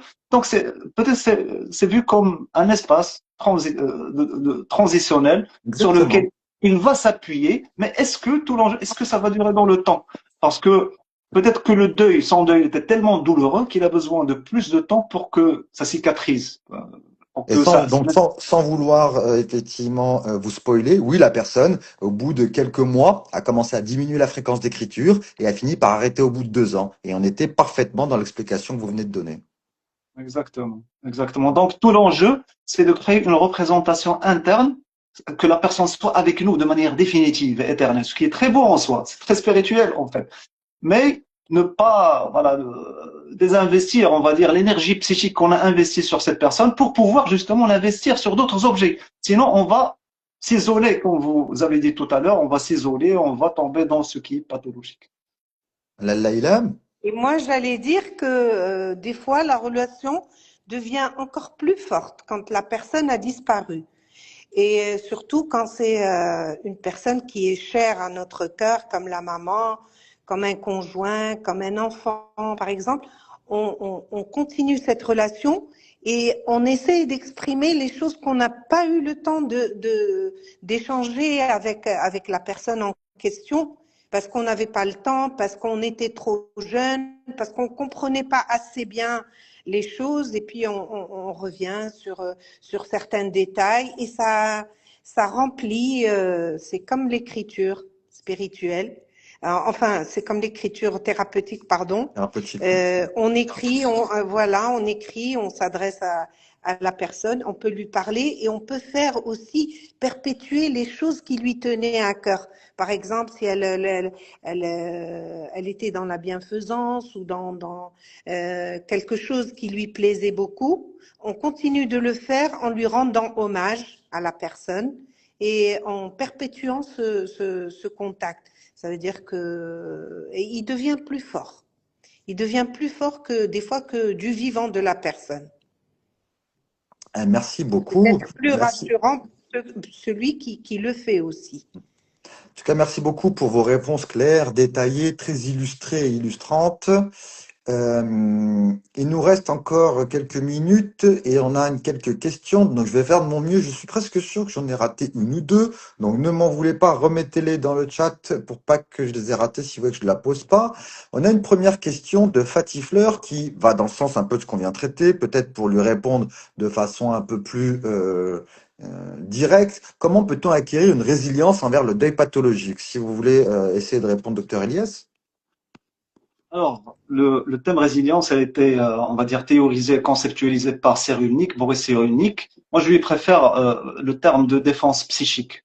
Donc, défense psychique, on a un certain nombre de défenses psychiques face à n'importe quel traumatisme, que ce soit deuil ou autre. Donc, l'enjeu, ou bien, pourquoi on n'est pas tous égaux face à un traumatisme, par exemple, on n'est pas tous égaux face à un deuil, par exemple, parce qu'on n'a pas le même type, la même qualité des défenses psychiques, on n'a pas le même nombre. Donc, tout l'enjeu, par exemple, je donne l'exemple de la thérapie, tout l'enjeu, ce sera de diversifier les défenses psychiques. D'abord, prendre conscience de ces défenses actuelles qui ne sont pas adaptées, puisque s'ils étaient adaptés à la situation, ils n'auraient pas provoqué ou bien laissé apparaître le symptôme. Donc, diversifier les défenses psychiques après avoir pris connaissance des défenses actuelles et puis les assouplir, avoir des défenses psychiques assez souples pour pouvoir absorber en fait le choc du traumatisme, du deuil. Parce que le choc, en parlant en termes simplement de la physique, même pas des neurosciences ou de la psychologie, le choc, par définition, c'est de l'énergie. Donc, soit ça va casser, soit ça va nous pousser vers l'avant. Ça rejoint le thème de la sublimation. Soit on va profiter de cette énergie pour aller de l'avant, soit si on dispose pas d'assez de défense psychique assez souple pour absorber cette énergie, ça va casser. Donc tout l'enjeu c'est ça, la résilience, c'est de diversifier encore plus les défenses psychiques et le rendre plus souple pour pouvoir appréhender, intégrer, assimiler le choc préalable et pouvoir affronter les autres aléas de la vie parce que c'est la vie. Et la vie, il y a plein de deuils et plein de souffrance. Ça, on l'a dit la dernière fois dans le dernier webinaire.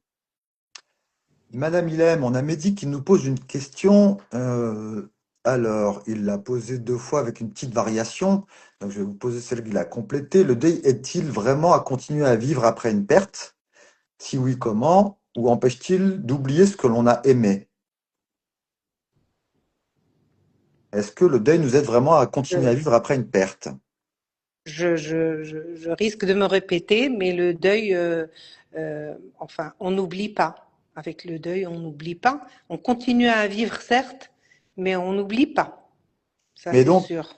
on peut dire, si on reprend aussi ce que le docteur Elias nous a dit, c'est que le deuil, il faut pouvoir vivre aussi le deuil pour pouvoir continuer à vivre après. Exactement. Et prendre conscience. Et tout est dans la prise de conscience aussi que la vie est faite de rencontres et de séparations. On rencontre ses parents et on s'en sépare un jour. Donc, il faut l'accepter comme tel. Et puis, voilà, c'est la dynamique de la vie, rencontre, séparation, moment joyeux, moment douloureux. Et puis, la roue tourne. Rien n'est figé, rien n'est permanent.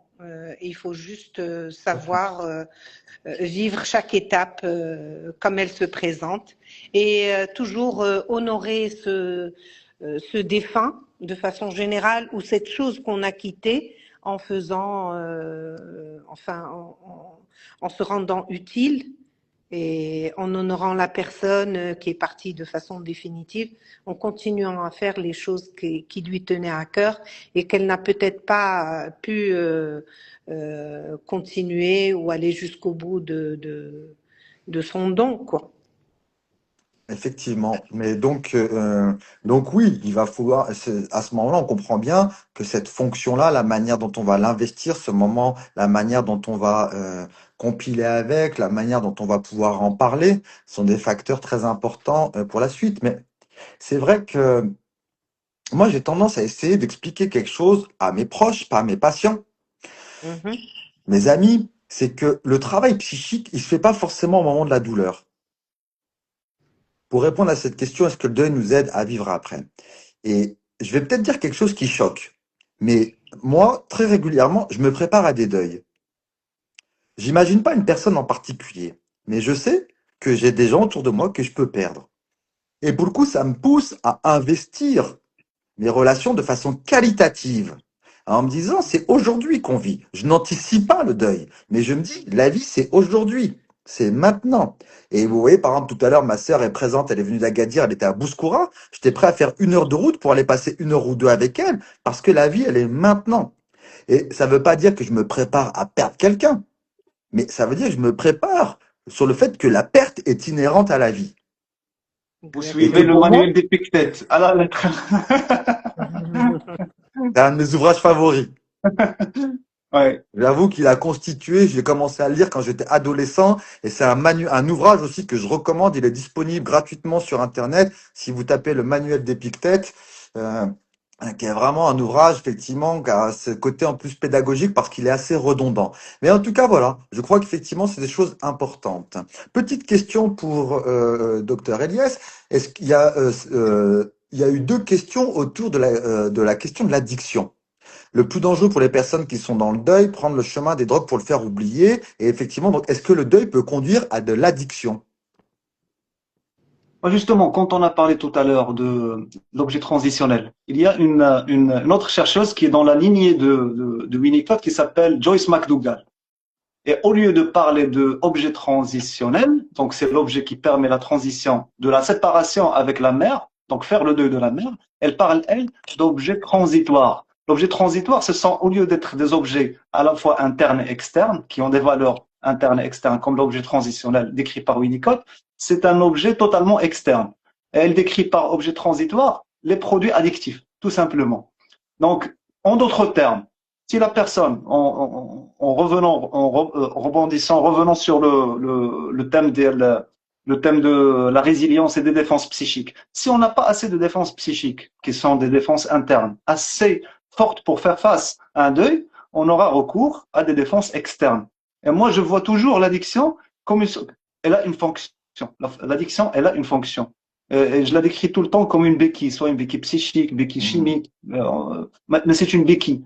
Donc, je la vois comme, elle a une fonction. Donc, pour les gens qui disent, aux gens qui souffrent d'addiction, que ça soit comportemental ou bien que ça soit avec substance, arrête. Ils lui disent, arrête de consommer, arrête ce comportement. C'est pas une histoire de volonté. Donc, c'est comme si vous disiez à quelqu'un qui a une béquille, enlève ta béquille et marche normalement. Donc, l'enjeu dans l'addiction, c'est plutôt de voir le pourquoi. Le pourquoi, c'est pourquoi, c'est peut-être qu'il a, en reprenant la métaphore de la béquille, peut-être que cette personne, elle a une entorse à la cheville. Donc, elle ne sait pas qu'elle a une entorse. C'est ça l'enjeu de la thérapie. Elle souffre, elle a une douleur, mais elle ne sait pas où est localisée la douleur, qu'est-ce qui se passe exactement. Donc, l'enjeu thérapeutique dans l'addiction, c'est de pouvoir localiser la source de la douleur, soigner cette douleur, et puis ne plus avoir besoin de la béquille, ne plus avoir besoin de cet objet transitoire comme l'aurait dit Joyce McDougall. Et c'est pour ça que en thérapie, en pratique, quelquefois, quand je reçois un patient dont la plainte principale, c'est de se débarrasser de son addiction, quelquefois on ne parle, la majorité des fois, 90% des fois, on ne parle même pas de son addiction. On Mhm. parle d'autre chose. Ça veut dire que c'est pas ça la vraie plainte. Il y a une douleur qui est cachée quelque part. Et l'enjeu, comme je l'avais dit tout à l'heure, c'est de pouvoir mettre la lumière, lui mettre la lumière. C'est pour ça qu'on donc, c'est ça le job, on va dire, du thérapeute. C'est d'attraper cette lampe torche, si j'ose dire, ou bien ce projecteur, de projeter ça dans l'obscurité et de montrer à la personne où elle devrait y aller de son propre chef, ouvrir les portes elle-même, donc travailler l'autonomie elle-même et se débarrasser finalement de cette douleur qui lui a tellement pesé qu'elle a eu recours à cette addiction. En fait. Merci beaucoup pour cette réponse très claire. Il nous reste encore quelques secondes, minutes, pas des heures, pour deux questions qui nous restent. Il y avait une question de Mariam Bell, 12. Est-ce que peut-être, si vous voulez essayer d'y répondre à Mylène, est-ce que les blessures se soignent complètement ou c'est juste qu'on apprend à les gérer plus? Les blessures soignent complètement. Certainement parce qu'ils nous permettent une remise en question. Et justement, j'allais enchaîner sur ce que vous avez dit par rapport à votre sœur. Des fois, quand les personnes s'en vont, on regrette de ne pas avoir passé assez de temps avec elles. Et on regrette de ne pas leur avoir consacré l'attention qu'ils méritent et de ne pas leur avoir dit combien ils comptent dans nos vies, combien on tient à eux, etc. Et on se dit combien de fois on se dit si seulement cette personne était restée encore quelque temps, juste le temps que je lui exprime tout ça. Tout à fait. Donc, ces blessures, effectivement, réveillent en nous l'humain qui a été camouflé par beaucoup de choses, beaucoup de paramètres, l'ambition, le jeune âge, la désinvolture, beaucoup de choses, et qui nous permet de revenir à nous-mêmes, à soi, et de se recentrer et de revoir ce qui est essentiel dans la vie. Ne pas Tout à rester fait. perdu à gauche et à droite jusqu'à ce que un deuil nous rattrape et nous tire de façon violente. Merci beaucoup.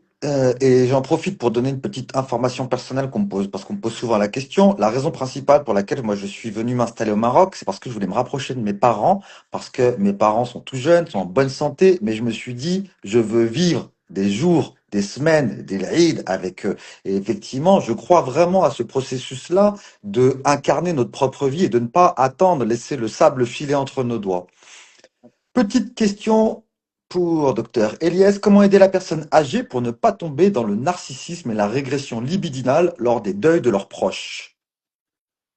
Question Technique, très hein? complexe, très Pour technique. 21h23, c'est promis, c'est la dernière question compliquée. Il en restera une après, et après on conclura. Alors, cher ami, Cette question m'a l'air qu'elle a été posée sur un cas précis, vraiment très précis. Et c'est Diva là. Shaima, si vous voulez nous donner un contexte pour aider le docteur Eliès à répondre. Je vois qu'elle est encore avec nous. Alors, pendant ce que nous donne le contexte Diva Est-ce Shaima, que vous pouvez me répéter la question, s'il vous plaît, si vous dire? Comment? Comment Peut-on aider la aider la personne personne âgée âgée? pour ne pas tomber dans le narcissisme et la régression libidinale lors des deuils de leurs proches? Et pendant que Diva Shaima va nous donner le contexte, moi je vais vous répondre à la question. Shaima Latif, je suis votre étudiante, cher docteur Elias. Vous pourrez la féliciter pendant le prochain cours. Il y a une question de l'artiste peintre Nadia Salut Ressa Shema. qui nous demande, en attendant que vous vous prépariez, est-ce que la résilience face au deuil est tributaire à la qualité de l'attachement, surtout dans le cas de la perte d'un parent? Moi, j'aimerais bien reprendre la réponse que Madame Hélène nous a donnée tout à l'heure. C'est très dépendant de l'individu et qu'il n'y a pas de recette, effectivement. Je connais des gens qui avaient des relations extrêmement saines avec leur famille, qui ont été effondrées lors de la perte, qui ont traversé le deuil de façon, disons, en tout cas, acceptable, et d'autres situations où il n'y avait pas du tout de contact et où le deuil a été une interdiction de pouvoir reprendre contact un jour. Donc, il n'y a pas, vous voyez, de relation causale et conséquences aussi nettes. Et qu'il me semble que la résilience est surtout une affaire d'individus et de ressources personnelles. Oui. Alors, eh ben, nous a pas donné de contexte. Alors, Diva Alors, Shaiman nous a pas donné de contexte, mais peut-être quand même vous pouvez lui proposer une petite oui, oui, bien réponse. sûr. Alors, elle parle de la personne âgée en particulier. Donc, c'est pour ça que j'ai dit que c'est un cas en particulier qui touche la demoiselle qui a posé la question. Donc, sans tomber dans le narcissisme, c'est ce qu'on a dit tout à l'heure. C'est quand on investit l'objet, quand on investit l'objet, et si l'objet, il se perd, s'il y a perte de l'objet, nécessairement, c'est l'énergie psychique qu'on a investie sur l'objet va retourner vers notre moi. Donc c'est ça, on va dire, ce qu'elle veut dire peut-être par le narcissisme. Donc c'est un repli narcissique. Il va se replier sur lui-même. Il va s'isoler. Et puis cette régression, une régression, peut-être qu'elle veut dire qu'il va somatiser, il va présenter quelques symptômes de régression voilà, libidinal, peut-être qu'il va, je sais pas moi, faire puisqu'elle parle de personnes âgées, peut-être qu'il va faire des actes qui ne sont pas de son âge. Donc c'est une régression libidinale. Donc peut-être le mot d'ordre, puisque c'est une question d'investissement et de réinvestissement, l'enjeu c'est de l'aider et de l'accompagner pour pouvoir investir, plutôt réinvestir l'énergie psychique au lieu de sur son propre moi avoir on va dire un trait autistique, un repli excessif sur soi-même, investir cette énergie psychique, l'aider à investir cette énergie psychique sur d'autres objets. Et là, c'est du cas par cas. La question à se poser, qu'est-ce qui va raviver cette flamme de désir? Comme disait Spinoza, l'essence même de l'homme, c'est le désir est l'essence même de l'homme.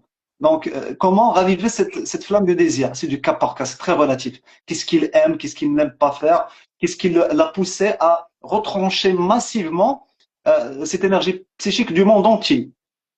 Pourquoi ne pas investir encore cette énergie? Pourquoi ne pas établir d'autres relations d'objets avec le monde? Et là, c'est une question de désir et se poser la question, qu'est-ce qu'il aime autre dans la vie et l'aider, l'accompagner dans cet investissement, dans cet réinvestissement libidinal. Merci beaucoup.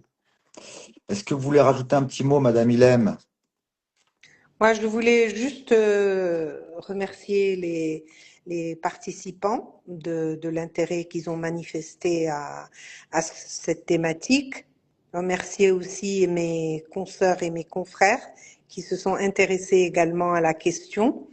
Et vous remercier pour votre modération souple et savante. Et remercier aussi Dr Ilyes pour ces éclaircissements qui sont très très intéressants et importants pour permettre aux gens de faire la part des choses et de faire le pas d'aller consulter.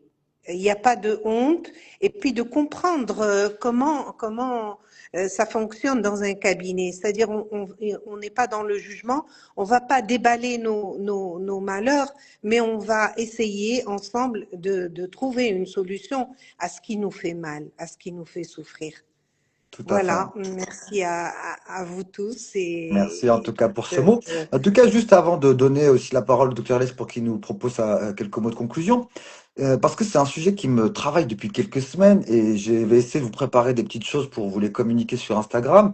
Il y a une confusion un petit peu dans je sais pas très bien le terme qu'on pourrait utiliser pour la pudeur, بالعربية, mais في الحشومة, des fois on met du respect, on met de la honte et on met de la pudeur. Et c'est de réussir un petit peu à faire la distinction entre ça. La pudeur peut faire que je vais pas exposer ma souffrance à tout le monde, mais il n'y a pas de honte à avoir une souffrance et à ce moment-là, je n'ai pas de pudeur face à un soignant et un professionnel pour lui exposer ma souffrance. Et bien sûr, je peux avoir une sensation de respect qu'il y a certaines choses que je vais pas faire devant ma famille. Je vais pas me mettre à crier, à pleurer alors qu'on a un repas administratif ou professionnel par respect, par pudeur, mais il n'y oui, a pas de honte dans la souffrance. oui. Cher ami, quelques mots ما سخيناش بكم. nets, efficaces. Alors, mais c'est vrai. Alors, alors, qu'est-ce que je peux dire? Pour conclure, je peux dire que le deuil, c'est un processus psychique qui est naturel. Donc, naturellement, il doit se résorber de lui-même. Mais comme on a dit tout à l'heure, quand on tombe dans le pathologique, c'est quand on n'arrive pas à gérer ce débordement émotionnel, à gérer cette souffrance, quand ça devient très pesant. Et c'est une question vraiment de qualité. C'est qualitatif. On peut pas mesurer, comme on l'a dit tout à l'heure. Il y a vraiment un spectre. C'est vraiment du cas par cas. On pourrait s'appuyer sur plusieurs choses. On pourrait créer du sens après. On pourrait s'appuyer sur un travail créatif, comme on a dit tout à l'heure, surtout sur l'amour des proches et les relations qui sont très importantes dans ce processus pour faire un travail salutaire de deuil. Il faut des relations qui sont saines et contenantes. Et puis, la souffrance en elle-même, comme on l'a déjà dit tout à l'heure, c'est une énergie qui doit être utilisée pour nous pousser vers l'avant.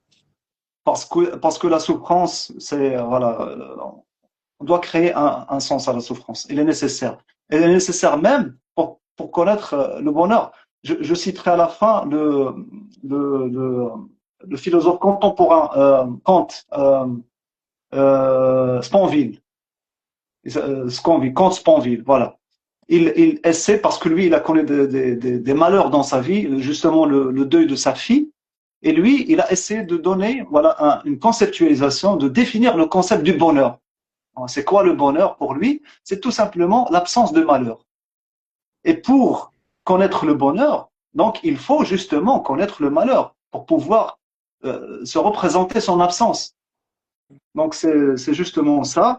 Je vous remercie. Je remercie Siwadi pour sa magnifique modération aujourd'hui. Je remercie Madame Ilham pour sa présence extraordinaire et très charismatique.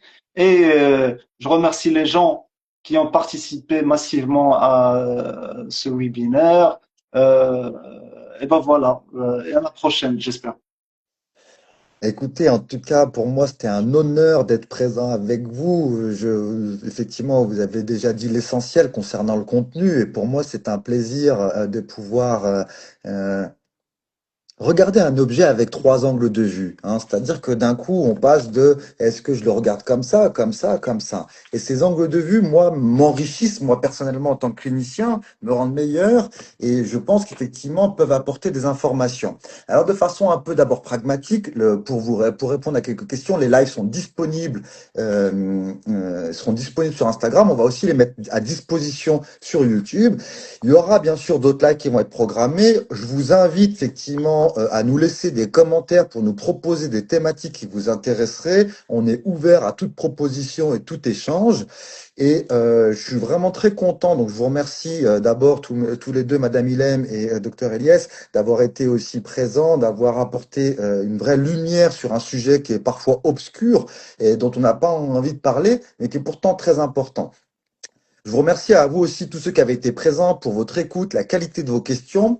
Et pour le mot de la fin, je voudrais vous dire que la souffrance, qu'elle soit physique, psychique ou bien spirituelle, ce n'est pas un échec, ni une faiblesse. Et c'est souvent un langage. un signal, parfois même un appel. Et que prendre soin de sa santé mentale, c'est aussi apprendre à s'écouter soi, à écouter ce langage sans avoir de jugement, avec une certaine douceur et même une lucidité. Et parfois, quand on n'est pas capable de le faire, il faut accompagner ou accepter d'être accompagné, parfois de dire à des personnes qui peuvent traverser ce tunnel. Et bien sûr, je me joins à ce moment-là à mes deux collaborateurs pour vous dire qu'on espère que tous ces échanges vont vous permettre de mieux comprendre ce que vous pouvez traverser, ce que vous avez pu traverser, ce que certains de vos proches traversent, et surtout de ne plus rester seul face à ce qui fait mal, de ne pas avoir de honte face à ces situations. Et bien sûr, prenez soin de vous à votre rythme. Merci à tous. Merci à vous. Exactement. Merci, à la À la prochaine. Au À prochaine. très revoir. bientôt. Bye bye. Au revoir. Au revoir.